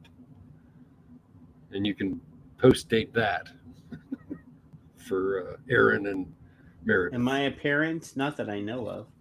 All right. So it says here, Nelson Thompson School in Wigton. Now, this is in the UK, by the way. Notified parents that they will be installing the CCTV for the safety of the youngsters. One parent, who did not wish to be named, said, I can't believe they're doing this. The children need to have privacy. Of course they do. When they go to the toilets and come out, it's not right that they will be getting filmed. I don't understand why they think it's okay to film them. I have a daughter, and I don't want her being filmed while she's in the toilet. No. Damn straight. However, the headmaster of the school, explained that cameras have been there for a number of years, and they're just upgrade. So they already had cameras in the toilets and didn't tell anybody. That's That's even fucking worse. However, the headmaster of the school explained the cameras have been there for a number of years. I read that. The move he hoped would deter vandalism and the illegal use of vapes in the toilet. He insisted that the pupils will not be filmed while they're using the toilet. Bullshit. So again, depending on where the fucking cameras are, all it takes is a tilt this way or a tilt that way, and you can change the entire field of view. I just can't understand why this is even on the fucking screen. I don't. This should not be even something that's even thought of. So it says here, the original cameras were installed 2 decades ago and have proved over that time to be a great benefit in helping to ensure the safety and well-being of all students at our school and to maintain the best possible environment for them. We are very grateful to the many parents and children who have responded so positively to the news of the recent event. I call bullshit on this right here. Yeah. They're saying that kids are cheering. I can't imagine they're cheering. They're agreeing and cheering. The new high definition cameras that are being added to the toilets. Agreeing and cheering are two different things. One. Number two, UK doesn't have the same epidemic that we do, so I call bullshit on that part as well. I call bullshit on both epidemics, Kevin. Yeah, well, it is bullshit. I mean, I think we've proved quite clearly that there was never a vaping epidemic in America, a youth vaping epidemic. The numbers do not support the use of that word. No, never have. That's what I just said. Keep up, man. You are correct. I'm glad you are acknowledging that I am correct. Your superiority is, yeah. Oh my God. Oh, so we've ran through like all of the ads or all of the articles, Kevin. How can you have, I don't even understand how you can have adults agreeing with that, but 20 years is pervy adults. Adults that are into young boys and girls. You know, I did security. You can't do private. You can't in the United States. Let's go with the United States.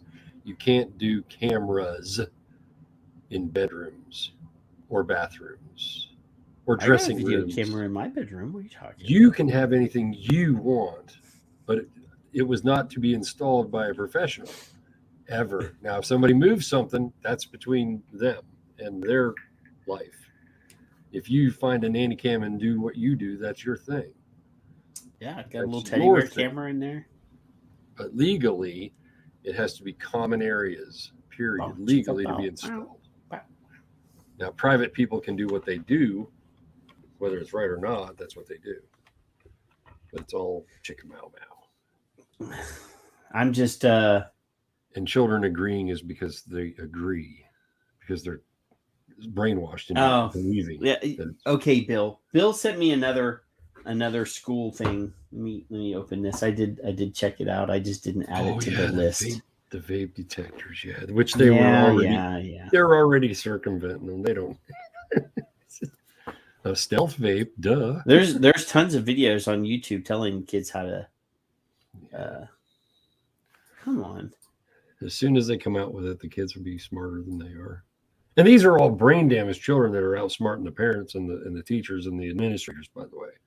Yeah, well, here you go. Undeveloped brains. So I'm kind of pissed off, though, about this whole thing that I'm fixing to open up because I never received any stimulus check. Right. I'm sort of horrified and appalled that I have not received a stimulus check. And these schools are using my government, my tax-paid money. This is from Reason.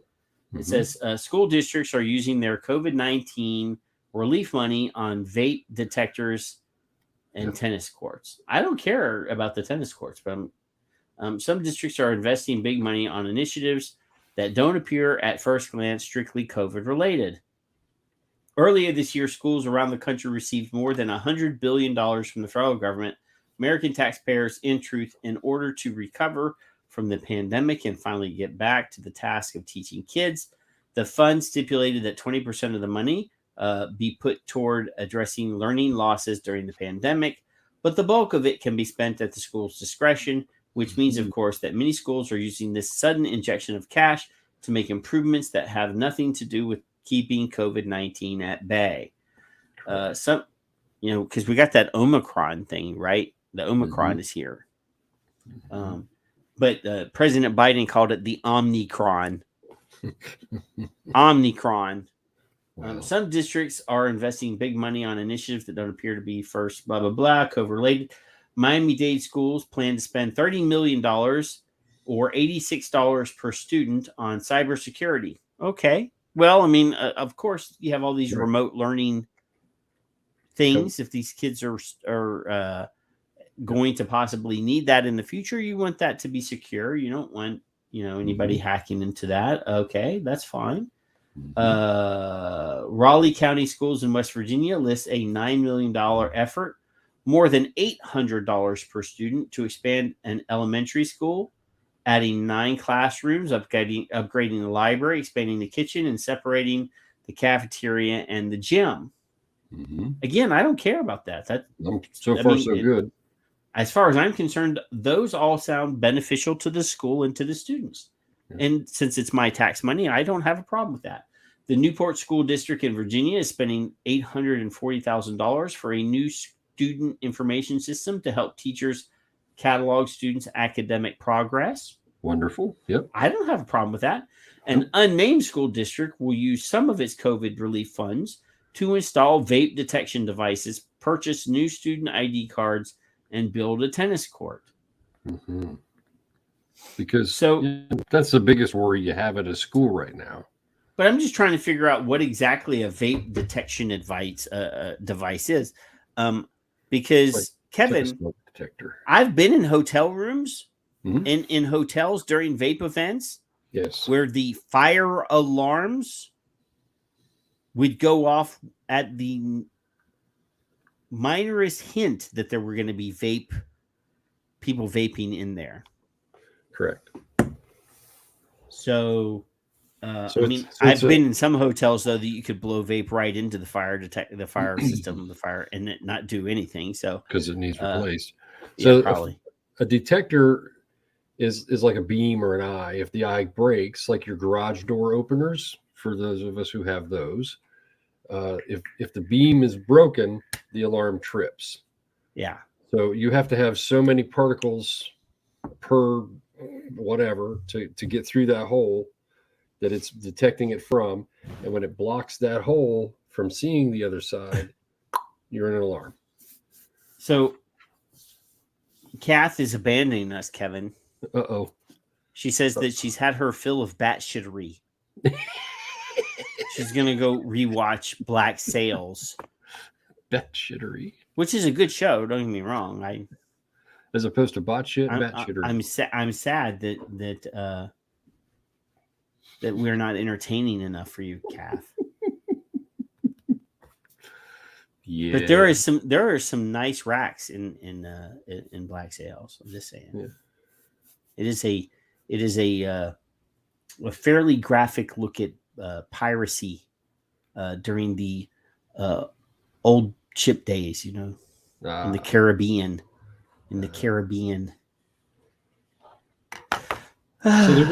So you and I go to the bathroom at school, and one of us goes like this in front of the detector, and the other one vapes, and then we switch hands, and then you do it, and then I mean, duh. See, here's the thing, Kevin. When I was a kid, and I started my crazy pretty early when I was a kid. Yeah. And I was already, I don't care if you see my balls or not. I would have probably opened if the cameras were pointed at the stall door. Yeah. I would have just opened the door and helicoptered. There you go. It would, again, I'll give you something to watch. I was a little crazy, and now my parents would have been embarrassed about it, and you'd have been famous all the way to McDonald's, and it wouldn't. I mean, I would have been outraged. I would have probably mooned the camera. I probably would have helicoptered and just made an ass of myself. But there are other people that are not nearly as crazy as me. And obviously we don't want to promote that type of behavior in our respectable children today. But all of this moral panic over vaping is just unrealistic. It's stupid. You have people that are acting like this thing is the thing that's going to destroy American youth. Yep.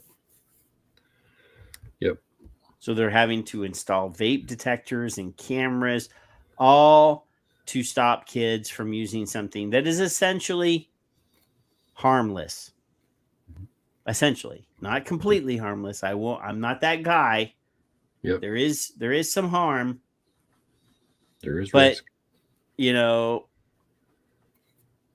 It's on the list of things on the long list of harmful things that kids get into when they're at school.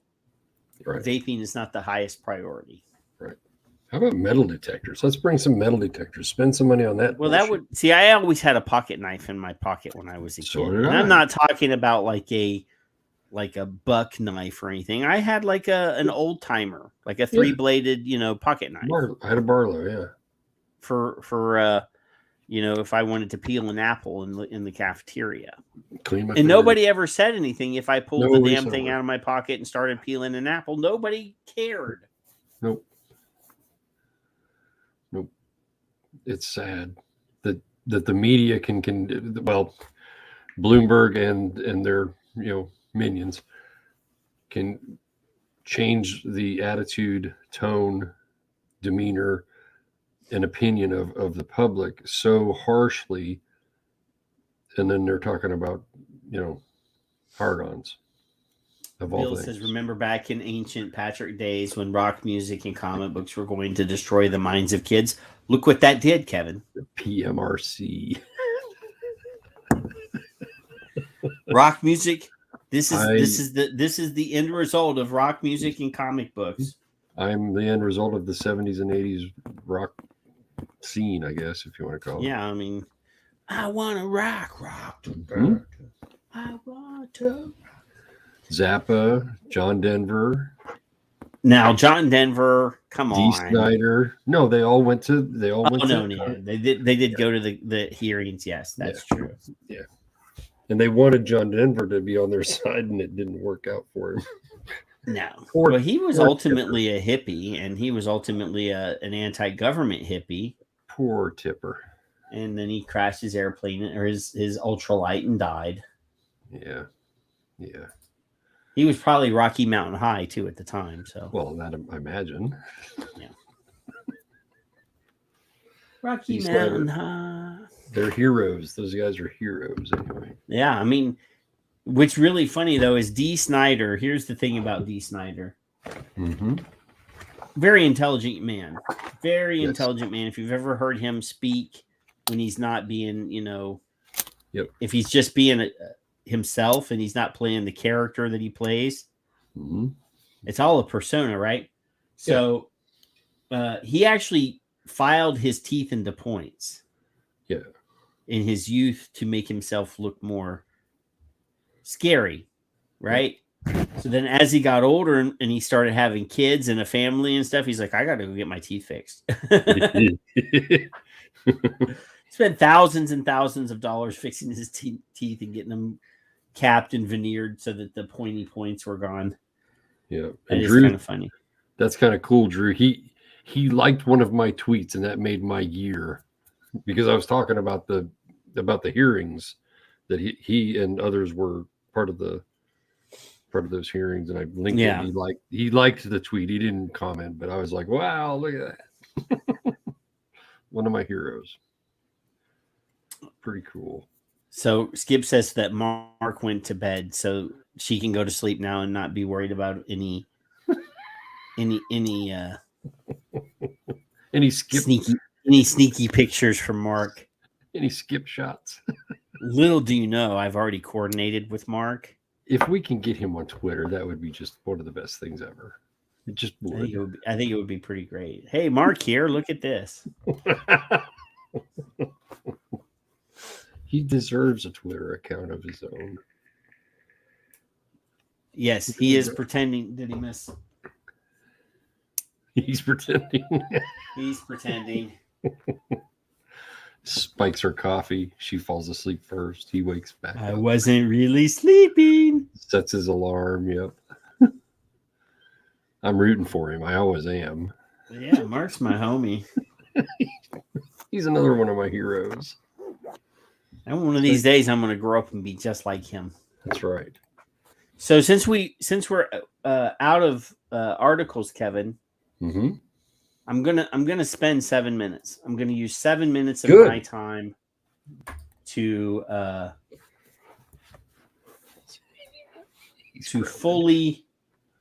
since I asked people to retweet. Yep. To retweet my tweet. And I told them to watch this video on their own time. I'm going to just go ahead and play the whole damn thing. Good. I'll mute.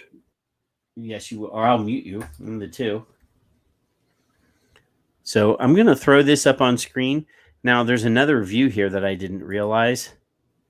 But I can actually remove us off the screen. They don't need to see the ugly when there's other people that are important. Well, I already hide the ugly. So let's just do this. So let's watch Skip's video, and just think about this thing because this is pretty damn powerful. Hi, my name is Kim Murray, but most people call me by my nickname of Skip. In 2020, I suffered a mental health crisis and required professional services. While receiving those services, I was diagnosed with depression, autism, ADHD, and PTSD. This has brought about drastic changes in my life. Several weeks ago, I saw a campaign by the Truth Initiative called Depression Sticks. I found this campaign disturbing. While I fully support society's wish to prevent young people from doing adult things, I'm also concerned that some of the methods we choose to use have unintended consequences. And I'm deeply concerned about making fun of something as serious as depression.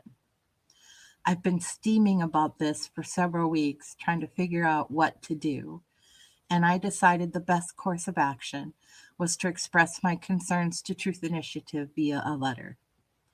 Today, I'd like to share that letter with you.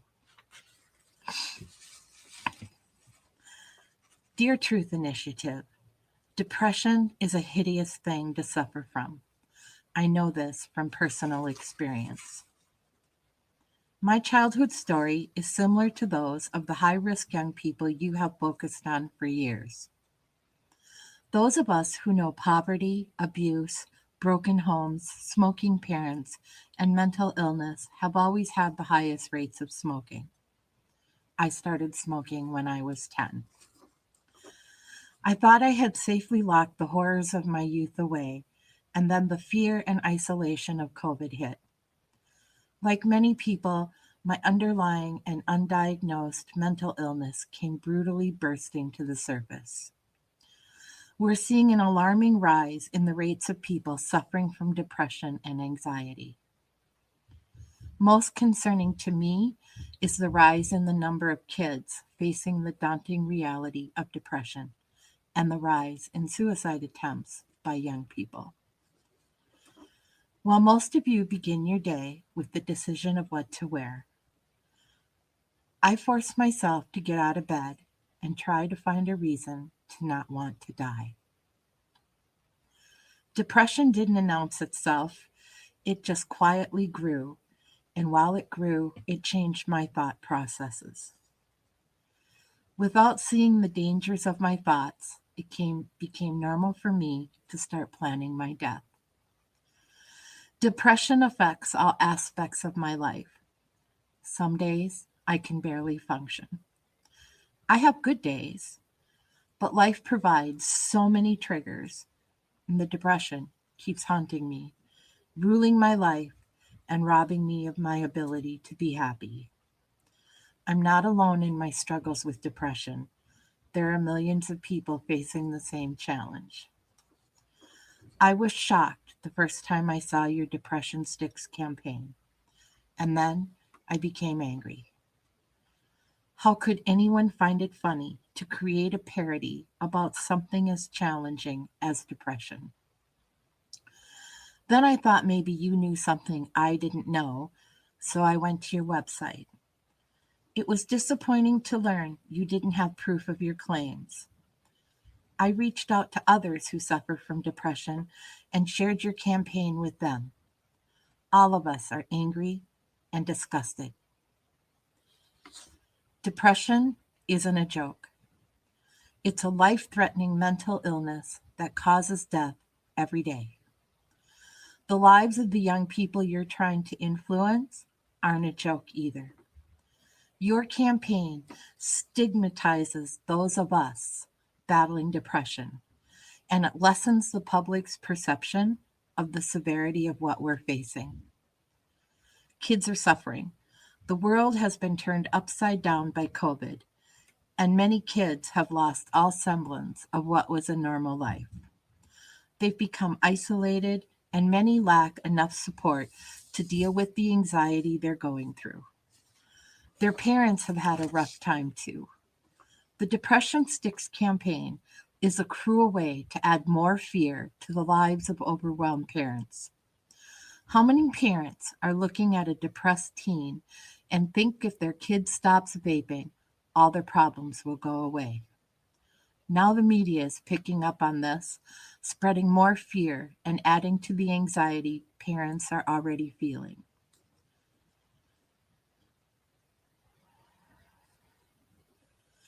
The last 2 years have shown me how easy it is to become depressed and plan my suicide.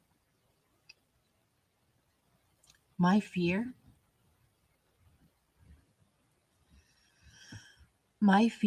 is that a child will see your campaign and think their problems will be solved if they just put down their vape. If that child withdraws, and dies from suicide, who's responsible for their death? Please stop this hurtful campaign. Spend the money on programs to connect kids to each other and to connect them with positive role models. Educate them about depression and make sure they know the warning signs. And please make sure they know what resources are available when they need help. With a voice as powerful as yours, you could help children facing a mental health crisis. You could save lives by sending a better message to young people, and maybe even the life of someone you love. No one should die in isolation and despair, and certainly not a kid battling depression that also vapes. They can't take the steps to save their life without first being given accurate information about the demon of depression they're confronting. That child deserves the truth. And truth is the legacy you were built on. Thank you for your time. Skip Murray, Brainerd, Minnesota. I want everybody to thank Skip for that, because that is 7 amazing minutes of truth and emotion and pain that everybody needs to bravery. be aware of. Yes, and definitely bravery. And we need to, that needs to be everywhere. That needs to be seen by everyone, because it's something that we've talked about amongst ourselves a lot on this show. But Yes. it only goes to the 20 to 50 people that watch the show live, and the couple thousand people that listen to the audio and play the videos on YouTube. But this actually needs to be everywhere. So that's one of the reasons why I put it as a separate tweet, so that you can retweet that and tag as many people as you can possibly think of. People that need to hear it. I think politicians need to hear it, because this is a topic. I mentioned last week that I had talked to some industry advocacy people about neurodiversity and the benefits of nicotine, and they're like, oh well, we really can't talk about that, because then they would say that we're trying to treat people. And I'm like, no.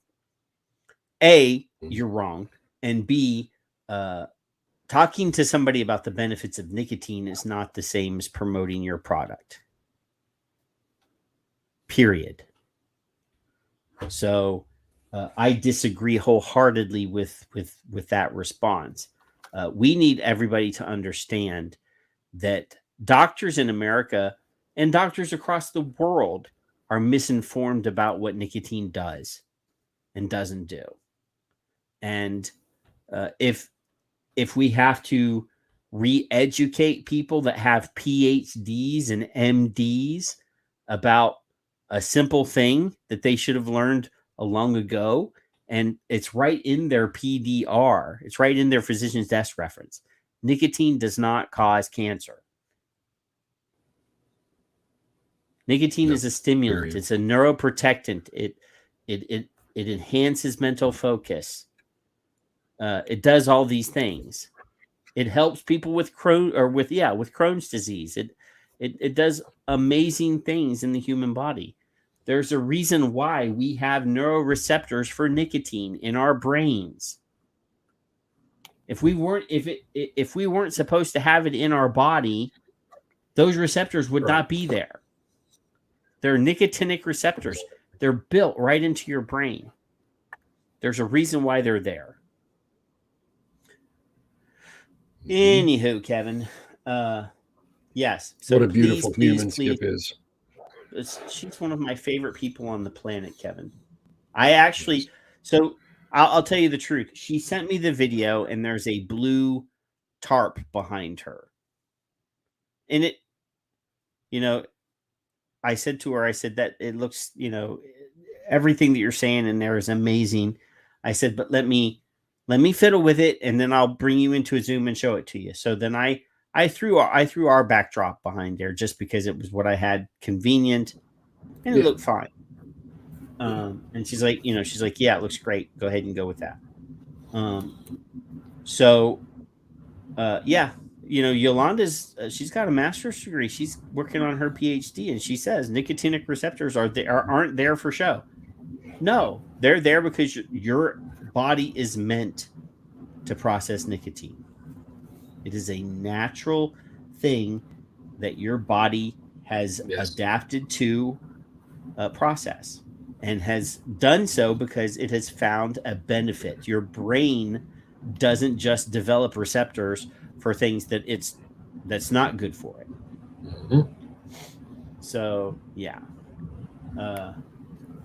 Tom says, I had a cardiovascular appointment with my nurse on Monday and spent at least 10 minutes re-educating her on nicotine knowledge. Yes. Good. It's a shame that you have to do that, but thank you for doing that, because everybody that sees that nurse after you will benefit from that 10 minutes of information that you provided. So like I asked you at the beginning of the show, if you follow me on Twitter, scroll through your timeline until you find the tweet from me with Skip's video that says the truth about #depression sticks. That's what it says. Boom. Please, please, please, please, please go to the quote tweets, because see, the retweet thing is great because the people that follow you will see it. But if you quote retweet it and you add and you tag some more people, like I did at the beginning of the show, more people will see it, because the people that follow the people that you tag in the tweet will see it. Yeah. So, it's more important. Please spread this. It needs to be everywhere. Can we possibly have the video on its own to use with your tweet out? Huh? It's too long. Oh yeah, that's right. It's too long. So you can't just upload it to Twitter. It's a 7-minute long video, and Twitter has a 2-minute and 20-second limit. Okay, great. So you have to have something like StreamYard or something that allows you to upload, not upload, but to broadcast onto Twitter. Plus, it's 286 megabytes, so I can't email it to people. Right. Yeah. Okay. So yeah, that's the reason why I did it the way I did it. That was the easiest way I could get it onto Twitter for people to share it, right, or to retweet it. The thing about Skip's bravery and all that is literally this: changing the conversation. 2 years ago, you, Fig, and I, and James got me motivated, and I did a blog with him. James 2 years ago? About 2 years ago. It was longer than that. Was it longer? Changing the conversation, and changing the conversation became a separate blog. And there's another one that's friends and family and medical people. Please listen. These with the minions on the front of it for the photo. It's desperately important. Skip, it's perfect. You don't have to change anything. It's perfect.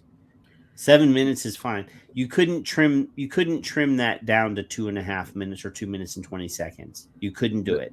And everything that's in there needs to be in there. So you don't need to edit it. You don't need to change it. Cadence was perfect. There's no talking faster. No. I don't. No. Yeah, no. It's perfect the way it is. 7 minutes is perfectly fine for the amount of information that's in there. I could tell that you were having difficulty. You were emotional, and it was your voice is cracking, and that is for the purposes of propaganda and for the purposes of us trying to get people interested in this. Emotion is good. The naturalist. It needs to be raw. It is, yeah. It is what it is. Leave it be. Don't fuck with it. It's perfect. Don't you make me come over there. Because I love you, it's fine. And if it wasn't, we would say, but both of us chuckleheads would say, no, let's do it over. No, it's good. Yeah, no, it's perfect. It's perfect. Don't mess with it. Change the conversation. The weird thing about them is they haven't tweeted since October. So I think they're rethinking their stupidity, but I don't know. Well, no. I mean, really, that whole campaign is a youth-focused YouTube campaign. They probably have commercials on Xbox and PlayStation and all that. So the Twitter and the YouTube page for the dedicated ones don't need to add new content because all they're doing is reusing that YouTube link. Yeah, that's true. That's true. I like coffee. I could meet Mark. Yeah, if you drink coffee though, Kevin, it will affect your memory and your vision. You're going to go blind. I think you're going to go blind from doing something else, but I don't even care if I can't see my coffee as long as I keep drinking it. I don't care. Fuck them. How come they haven't found people? Yeah, well, I don't want to consort with the enemy anyway, but they haven't asked us. No, they're never going to ask us. They make an assumption. We invited people. They'll never come, Kevin. I invited Meredith and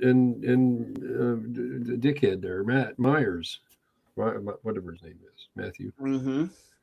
Excuse me. Oh, did you hear that Mike Hunt? What?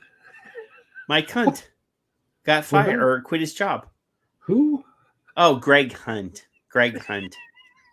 You got what? You quit? He quit. Are you fucking? He quit his job, Kevin. He's no longer in government in Australia. Over in Drop Bear Land? Yeah, after he got his nicotine model through, his prescription model through, he is retiring from public life. They're on TikTok. Yeah. They're on TikTok, you fuckers. Yeah. They're going where we don't. Well, I don't. How will you know if there are pubes in your coffee if you can't even see, Kevin? Well, Patrick's never in the house. What is? So where is Troop? Troop is also one of those weirdos. And I mean, where did pubes come up? Glantz is talking about nicotine and underwear and boys not being able to have erections, and now Troop is talking about pubes in coffee. Oh. Only people trying to get jobs working for a Supreme Court judge worry about pubes in their beverages. Their beverages. So, Mike, whatever I don't even know his name. Is it Hunt? Greg Hunt. Greg Hunt. Yes. I always call him Mike Cunt. Are Paul and Bruni okay? Are they? Well, I haven't seen Bruni. Have they recovered yet? Where are our Aussie friends? Paul was in here earlier, but I think he's already skated out. We got our Kiwis. Our Kiwis are present. Kiwis are always here. Chug is here and Tom's here. And if I haven't said it in the past, 20 shows, I love you guys. Oh my God.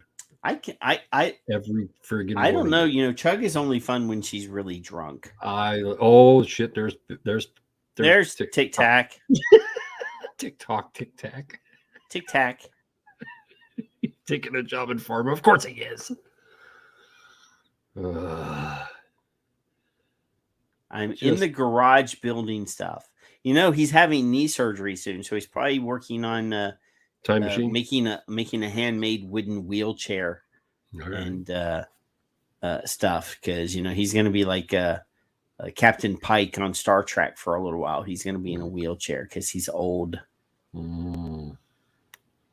He's just younger than I am by a year or two, isn't he? I thought he was even older than you. No, I think he's just... Well, you're like, what, 65? And he's like 80? 54. I'm 54 now. Damn, you are old. I know. Ancient even. It's something. Halfway to 108. Doing all right. Yeah. It's all that nicotine and caffeine in my head. So you're at middle age 10. Is that what it is? Well, if you plan on being 104, you're middle age. I do. I mean, Certainly. I'm 49, and I'm past middle age because I don't expect to be 100 for sure. Because I want to be the guy in court going, I fucking told you so. Yeah, I imagine my wife is going to smother me in my sleep at some point. Would Willie splint from all that vaping?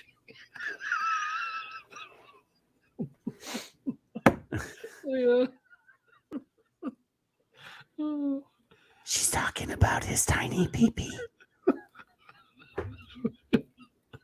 It's like a half a toothpick on both sides. He just snapped the toothpick.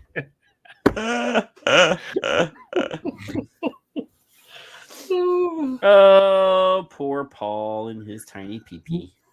The splintered tic-tac. I love it. Now we're going to rile him up a little. Shoot and pull with a piece of rope. A very short piece of rope, but still a piece of rope. I don't even know what started the tic-tac thing. That was Pippa. Pippa started the tic-tac thing. Oh, that was in the other room. Yeah, she's not here. She hasn't been here in a while. They're all celebrating Hunt's demise or whatever. Well, did he retired? resign? I think I saw a story that said that he was retiring from politics so that he can take a full-time job working for Bloomberg. Wait a minute. Wasn't he the medical thing? Politics? Yes. Yeah. He's the health minister. Yeah. Health minister, politics. Yeah. See, that's it. Yeah. Politics. You know who hasn't been in the chat room tonight is Mark Sliss. I haven't seen Mark. That's because we keep calling his dog out. I was really looking forward to talking to Bernie tonight. He's probably trolling.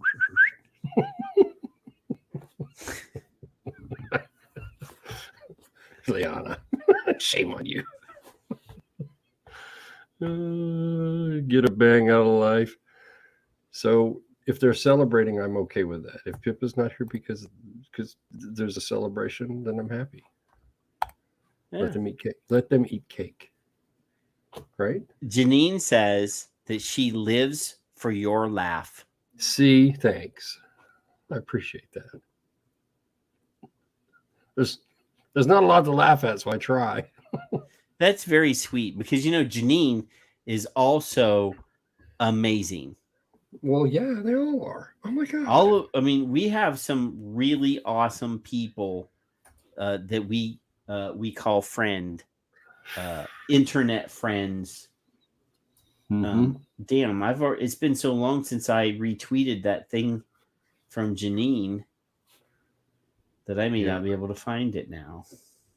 We did that video. That gratitude show was one of the most fun shows I was involved in. Gratitude show? Where we thanked everybody. I don't know the name of it. I even made like a video telling all the I actually still have the video. Yeah, it was beautiful. It was beautiful. What's that, Bill? I need to do that again, but that actually I had to like sneak through on Facebook and steal pictures of everybody off of their personal Facebook walls to make that video. Yes. It's just, Leanna's, she loves you, but she doesn't like you. That's okay. You're all right with that? Are you good? I'm not here for likes. Don't care, I'm not here for that. I'm here to take the mick from Kevin and to periodically point my finger at Paul and go, ha ha, just because. That's about all I need. That's the only, that's the joy I receive in life is picking on you two shitheads. Schmucks. Tom, I'm going to help you as best I can. You need biscuits and you need gravy and sausage and heat. So that's it. My best recipe for biscuits and gravy is to get in the car and if I'm in a hurry, stop at Whataburger and order their biscuits and gravy. Really? Or because Whataburger has really decent, it's actually pretty decent biscuits and gravy. Or drive a little bit further and go to IHOP, and they have a semi decent biscuits and gravy. He's Or not in this country, is he? oh, yeah, you're fucked, dude. You're not being helpful. Yeah, you're just fucked. What are you trying to do to him? You're But just now- teasing him. The other place is Cracker Barrel. If there's one there where he is, I don't know of any real restaurant that has real biscuits and gravy. Frisch's tries really hard. You don't have a Cracker Barrel? 20, 30 miles. We don't have Whataburger either, so I didn't know they did. Well, that. no, that's a Texas thing. But well, they have them in the South, but I don't know. I've if heard they of go them. that. I just don't. Never been there. What a burger! Yes, What a burger. Whataburger actually has a fair. I actually prefer fast food breakfast to fast food lunch or supper. Me too. Yeah.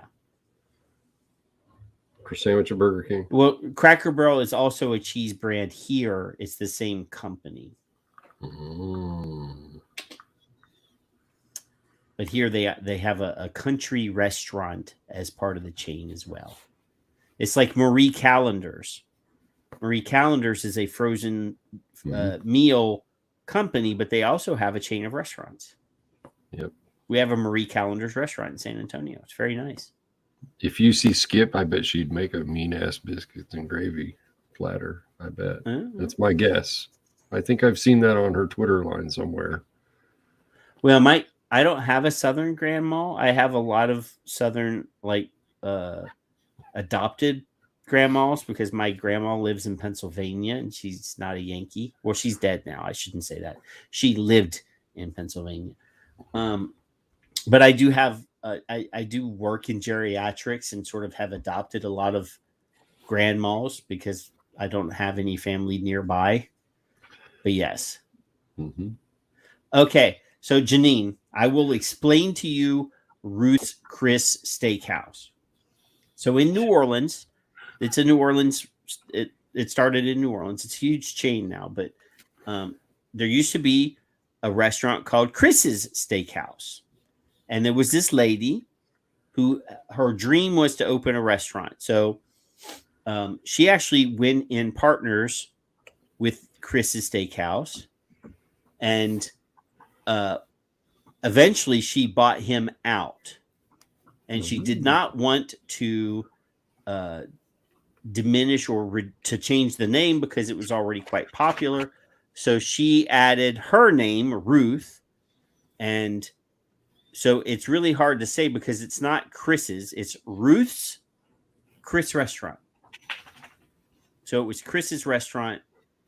She added her name to the front of it so that it would be, people would know it was hers, but she didn't want to get rid of Chris because Chris was quite popular. They already had like 5 or 6 restaurants in New Orleans. And that's how the Ruth's Chris Steakhouse happened. I actually ate at the original Ruth Chris Steakhouse in New Orleans when I was like, like 8 or 9 years old when I lived in New Orleans.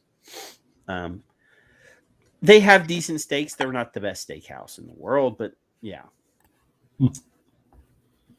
Mm-hmm. There are, I mean, I live in Texas now, so there's great steakhouses on every corner and also great Mexican restaurants on every corner. So I can have Mexican or steak, or I can go to a Mexican steakhouse. There's actually Arturo's Mexican Steakhouse down on the border. It's pretty awesome. But if I really want to get my meat coma on, Kevin, I will drive an hour and a half to San Antonio and eat at the Brazilian Steakhouse. Now is the Mexican Fogo de Chao? Fogo de Chao. Yes. Now is the Mexican restaurants in Texas Mexican food, or is it Taco Bell Mexican food? Because Taco Bell's not Mexican. It is not Taco Bell Mexican food. Okay, it's actual food. Now, okay. Having lived in Mexico, I will tell you that 99.9% of the Mexican restaurants in the United States are not authentic Mexican food either. Those are Tex-Mex Mexican food or American Mexican food. American made, yeah. So there is that. Yes, there are, not to get too crazy, but there are multiple regions of Mexico. There are states of Mexico and multiple styles of Mexican cuisine in Mexico. So you have Jalisco, which is a specific style of Mexican food. There's the California, which is more Baja. So there's there's 5 or 6 styles. There's 3 that I can name off the top of my head. Jalisco is just the most common one that you see in the States, but yeah. And you may like it and I may not, and I may like it and you may not. Well, it's because I like all Mexican food except for the California side, because they have a lot of like chutneys and stuff that just they put a lot of. It's like salsa but with fruit instead of tomato. It's and then California Mexican food. I always see all these people in Cali that are like, "Oh, we have the best Mexican food." You have California style Mexican food. That is not real authentic Mexican food. Our idea. Yeah. Like Italian is Italian, but it's not really the same. Well, you can fuck up spaghetti just like you can anything else. Yeah. Real Italian. Go to Mamma Mia and get some real food, and then go to your local, check and puke, and you'll know the difference. Once you know the difference, then you know the difference. Again, Paul is in the chat room. Since we turned this into a food talk real quick, he's like Japanese food for the win. But again, unless you're in Japan, you're not eating real Japanese food. You're eating Japanese inspired food. I mean, we have like hibachi, and we have like benihana and those sorts of Japanese style restaurants, teppanyaki restaurants. But those are Americanized. The first teppanyaki restaurant in the United States was opened by an American. So, I've lived in Japan, and the food you get there and the food you get here in Japanese restaurants here are not the same. And I imagine it's identical in not maybe not identical, but it's Japanese food outside of Japan is not Japanese food. Yeah. Yes, Paul, I know. And it's like Chinese food in America. It does not translate to Chinese food in China. You know what they call Chinese food in China, Kevin? Food?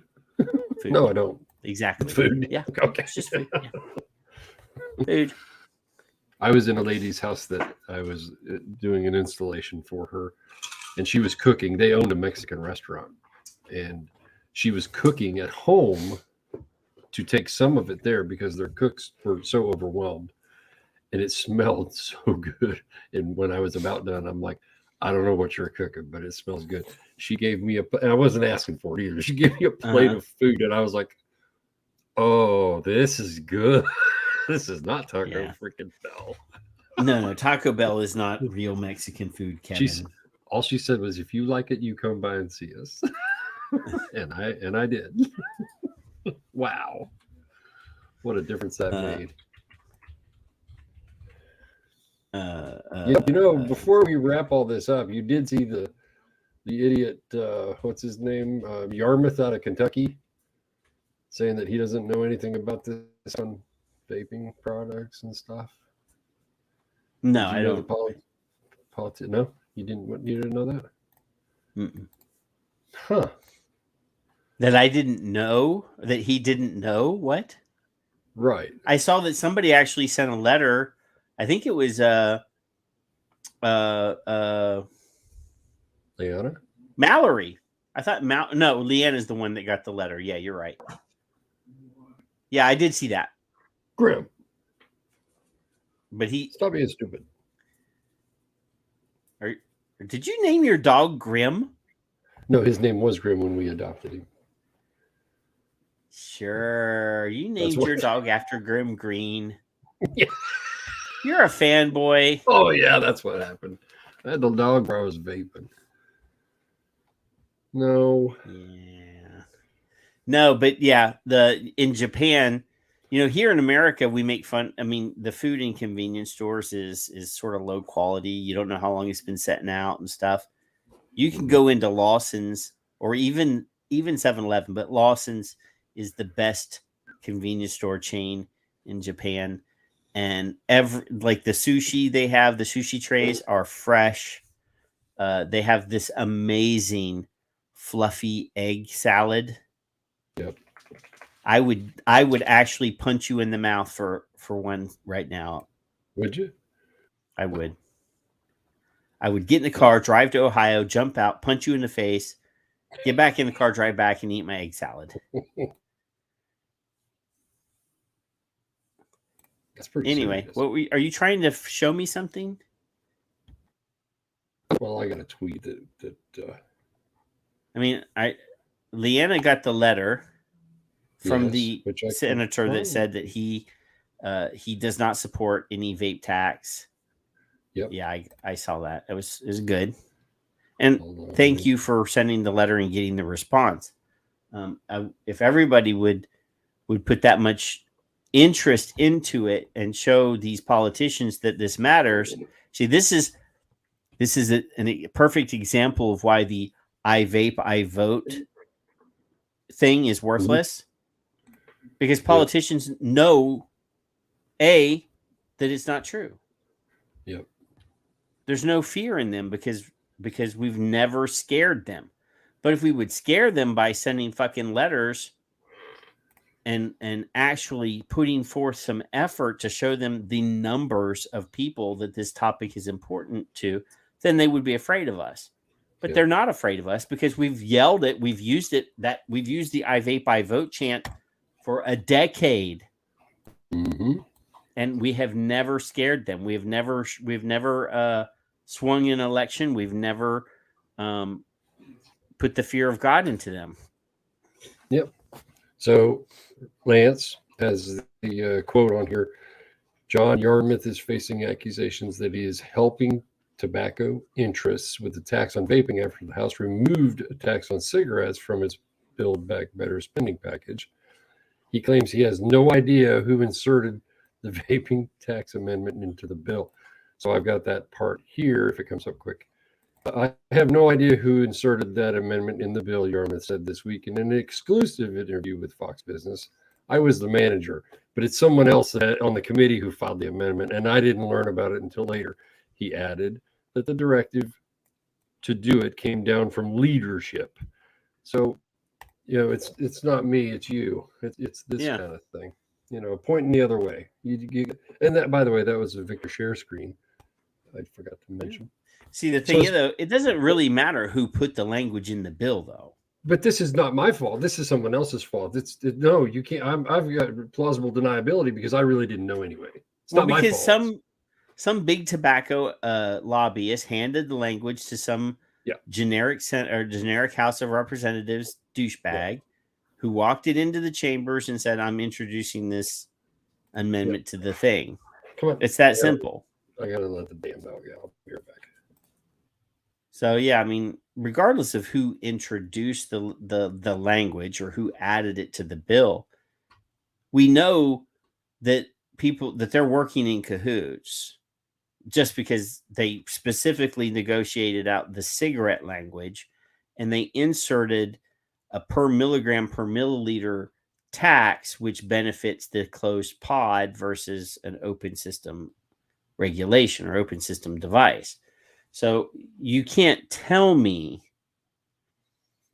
No, Yarmouth is the manager. He's not like anybody in the committee can insert language into the bill. It doesn't matter that his name is not specifically on that line item in the bill. That's not how omnibus funding works. That's not how omnibus bills work. It's done as a committee. It's a committee effort. So there's no bill sponsor or bill author on omnibus bills because each section of that bill is written or introduced by somebody else. Kevin. We could really fuck with Kevin right now. I can just remove myself, and when he comes in, he'll be the only one there. No, you cannot. I could. The dog has evacuated his bowels. Everything's fine now. Janine, we would hope, but the problem is when the idea of committee of this type of committee legislation was floated in the first place, because remember when Kevin and I were kids, we had a balanced budget every year. We didn't have omnibus bills until the late 80s. Life was These bills did not exist until the mid 80s. And now that there's, some of these bills are 5,000 pages long. They don't know. Nobody is going to know everything that's in that bill. And that's the problem, is that we elect politicians hoping that they'll actually do a job, but they don't. Like, all they do is spend the vast majority of their time preventing other people from trying to do their job.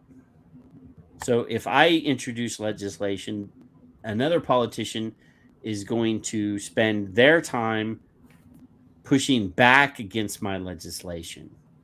So they're actually spending more time not passing legislation than actually passing legislation. And that's why we get to the end of the year, we're nearing the funding deadline, and we don't have a fucking budget. Did you share something? The share screen continues from Victor. It was purely a public health issue. The vaping companies were taxed to make it harder for the kids to use their products. What the hell? And to raise the nicotine tax for vaping products, so they were equal to the nicotine tax that cigarette companies pay. Quote, we were not protecting the tobacco industry. I want to repeat that. We were not protecting the tobacco industry. But you passed. But up here he said he had no idea who put that in the bill. Because some nameless politician walked it in and handed it to the fucking clerk. Right. And there's other bullshit. I'll put it in the link. Some tobacco company douchebag handed it to that politician before he walked it in. Mm-hmm. And then Nancy says it ensures nicotine in traditional tobacco and e-cigarettes is taxed at the same rate. So there you go. No, it's not though. Well, no. We've already shown that. We've shown the math. We know better. We know freaking better. We know. What the Hamish? Not Hamish. Hennage. Thank you. Hennage. We know. They know. We know. We know. I still can't believe you named your dog after Nick Green. That's sad. I did not name my dog after Nick. So does Grim sleep with you? Oh fuck no. Does he jump on the bed with you at his night? own little freaking bed at the door? No. Hell no. Oh no. I'm not real fond of the dog. Nancy said with her mouth full of designer ice cream. I tweeted that she should be taxed with that flavored freaking ice cream. Because adults don't. Yeah, they're adding millions of dollars to the IRS budget so that they can audit more innocent Americans. They can audit freaking low-income people for no reason. Yeah. Waste of time. Such a waste of time. Yeah. All right, Kevin. I guess we're gonna end tonight. Early bed. Oh. At 2:40, 2 hours and 45 minutes in. So, what do you want to say, Kevin? How do you want to say goodnight to these lovely people that have spent 2 hours and 45 minutes with us? First of all, I love every one of them except you. First, okay. Second, Skip's presentation. It's a bad choice of words, but her discussion with herself to everyone, including you and I, is extremely articulate and important. And I hope she wrote it down because I would like to maybe use my refound blog for that to share it. I can share the video through your tweet though, if not.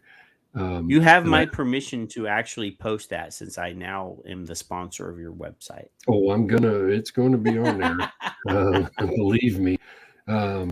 There's so much more to your desire to use your level and taste and strength of nicotine in your system than just you. It's everybody, including my grandson, who may or may not have any issues later on in life. And maybe because of the things I learned from people like all of you, I may be able to recognize something quicker, and going through what I did with my wife, I recognized things way before. When the doctor said she wasn't allowed to drive, I hadn't let her drive in almost 2 years. And he was kind of shocked. I said, I've already diagnosed her. I just need the official word, and it's a scary thing when you're seeing children. It's child abuse to me. This depression stick thing is child abuse, because they're going undiagnosed and then they're being told what they're told, and Skip articulately and eloquently put to words what I couldn't have done, because it's not my experience that she's had. And every one of you have an experience of some sort with each other, with your loved ones, with your inner circle, with your friends, with your outlying friends. And that's part of the reason we're here. And I hope that's part of the I hate the word content, because we don't really produce content. It becomes content. Well, it becomes content. It's not that you. We had Dr. Seuss on last week. That's content. Right, but you and I don't talk in the middle of the week and go, well, we should discuss this because this is extremely important. No, we just send links to each other. We don't do a freaking thing all week. We're lazy bastards. No, we are. We're really bad about that. And luckily though, Kevin, even though we don't plan anything, 99% of the time, we still produce amazing stuff. It becomes content, and Skip today was part of that. Yeah. And when it's heartfelt and it's true, and it's as devastating as some of it could be to listen to, it's extremely important, and that's part of the reason I join you every week. It really is. So, and I'm glad everybody does with us. So thank you guys for doing that. And Skip specifically, thank you, dear. Where's it at? I have one more. Fun. Oh, okay. So I have two more things to share, Kevin. You didn't rile me up. I was hoping you would. So, okay. So this week, apparently, I didn't know this. Apparently, there was another. This is where we talk about guns, boys and girls. Apparently, this week something happened, and I wasn't aware. Oxford High School. Apparently, there was a possible shooting situation or something, and Patton Oswalt, who is as far as I'm concerned, a D-level comedian, posts on Twitter, fuck you NRA, and every spineless pro-gun politician, I'm assuming POL is politician, for putting our kids and our country through this nightmare alternate universe. Fuck you NRA for putting us here and fighting with every last breath on your body to keep us here. Fuck you NRA. So I am not a pro NRA guy. I think the NRA has probably done as much bad as they've done good. They are a mostly industry supported group. Yes, they have consumer members, but the vast majority of funding from the NRA comes from their industry members. It's a political front group, like almost. I was a member, and then I decided. I'm not a member of the NRA anymore either. I'm a member of several other gun groups, but I am not a member of the NRA. Right. Specifically because, yes, they are an industry group that's pretending to be a consumer group. However, when a Hollywood douchebag, dumbass, idiot goes on a rant, but I'm not even going to show that video. So I replied to him and I said, I threw a video or not a video. I threw the definition of hypocrite on this tweet. I said it says a person who puts on a false appearance of virtue or religion. And I said, bitch about the NRA all you want, Patton Oswalt. Just more fake outrage for likes. You've made a good living playing with and glamorizing guns. Go clutch your pearls somewhere else. And then I just happened to find tons of pictures of Patton Oswalt. Look at that. Isn't that special? Playing with and glamorizing guns. Just like Billy Baldwin and his I used to get high bullshit. Look, this is a douchebag that has collected millions of dollars on TV shows and movies playing with guns. This actual thing here was a tweet of him.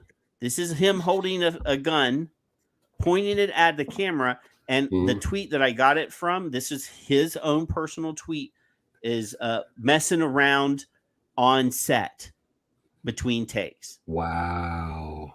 But he wasn't upset about Baldwin? Wow. This is exactly what Alec Baldwin was doing when he killed one person and wounded another. Wow. This is some fucking immature piece of shit pretending to be conscious of the world. And now that it's popular to hate on gun rights and gun ownership, he's going to forget or pretend like he doesn't play in films and collect a fucking paycheck for playing with guns. I sadly cops and robbers. King of Queens is the only thing I knew he was on. I'm thinking like he was on the Agents of S.H.I.E.L.D. He's been in a bunch of shit. So that personal tweet this is why every time I see a tweet or I see a comment about getting a Hollywood actor that vapes to participate in our advocacy, I think we're better off without these assholes and pieces of shit. And that's right. I called Patton Oswalt a piece of shit. Well, he can come on the show and just discuss it all he likes if he wants to. I'd be amazed if that retard could pull off saying anything unless somebody put a fucking script in front of him. It's not probably possible, but I could wish and hope and dream. Dreams are free, Patrick. What was your other thing? What was the other thing? Oh, the other thing. I forgot about the other thing. Thank you for reminding me about the other thing, Kevin. Because it's quite important. It's quite important. Right. Let me scroll down just a little bit further. All right. Where did it go? I don't know. Wow. Oh. Well, there's a string. There's a string of interesting things. So, I found this interesting picture. That's a nice app, isn't it? What is that? So that's me. You're just stirring Skip up now. That's all you're doing. You're just stirring her up. You know, evil. And then I know she called me evil. She said something about being evil. I don't know. Oh, did you see this? I saw it. You're just so adorable. Makes me almost like you. Not really, but you know. Yeah. Just stirring Skip up here. That poor woman. So, you know, we love you, Skip, and you know, we're glad that you wake up every morning and get out of bed. Yes. But anyway, thank you everybody for coming. Please amplify Skip's video as much as possible. It's on our Facebook, it's on our YouTube, it's on our Twitter. Yes. So you can share it. You can share it any possible way that you can possibly share it, except for TikTok because I'm too old for TikTok. And just remember, enjoy your weekend. Enjoy your family time. Don't spend every minute of every day thinking about this, but spend some minutes every day thinking about this and doing what you can. And if all you can do is tweet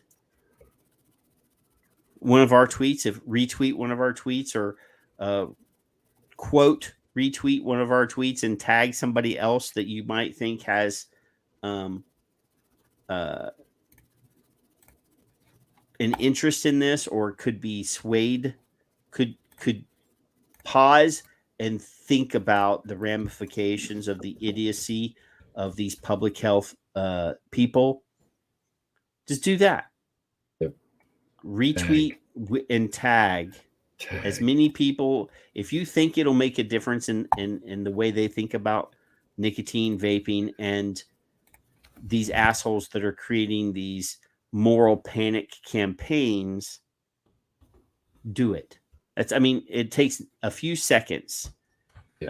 Do a minute or two of research and get the tweet addresses of a few people that you want to tag in this. And this, all you have to do is hit quote retweet, type in some ats, some hashtags if you want to, and then hit retweet. That's all you have to do.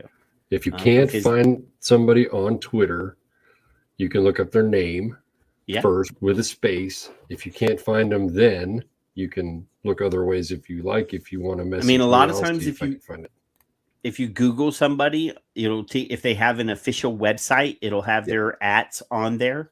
Yeah. When you go to their website, it'll say, "Oh, Twitter, blah blah blah." Find us here. Yeah. We need as many. That message is so powerful. Every person that is a policymaker, every person that is in. Hey, if it, I tag different depression orgs in my retweet. As there's probably support groups, and there's depression support groups, depression associations, depression organizations ADHD in your area. ADHD, PTSD, all of the neurodiversity people should be tagged any of that. Yeah.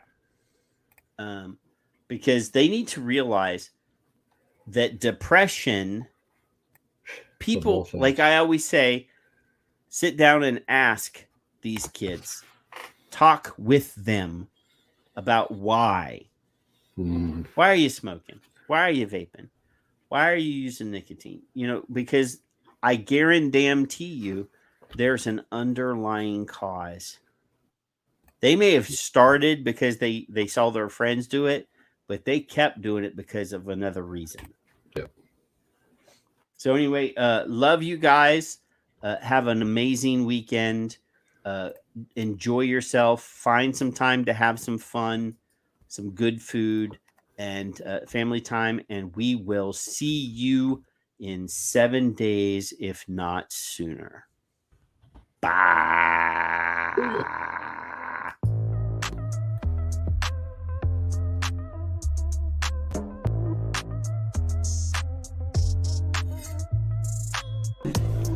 I'd like one of you bureaucrats out there to look me in the eye and tell me, when does my husband's life matter to you?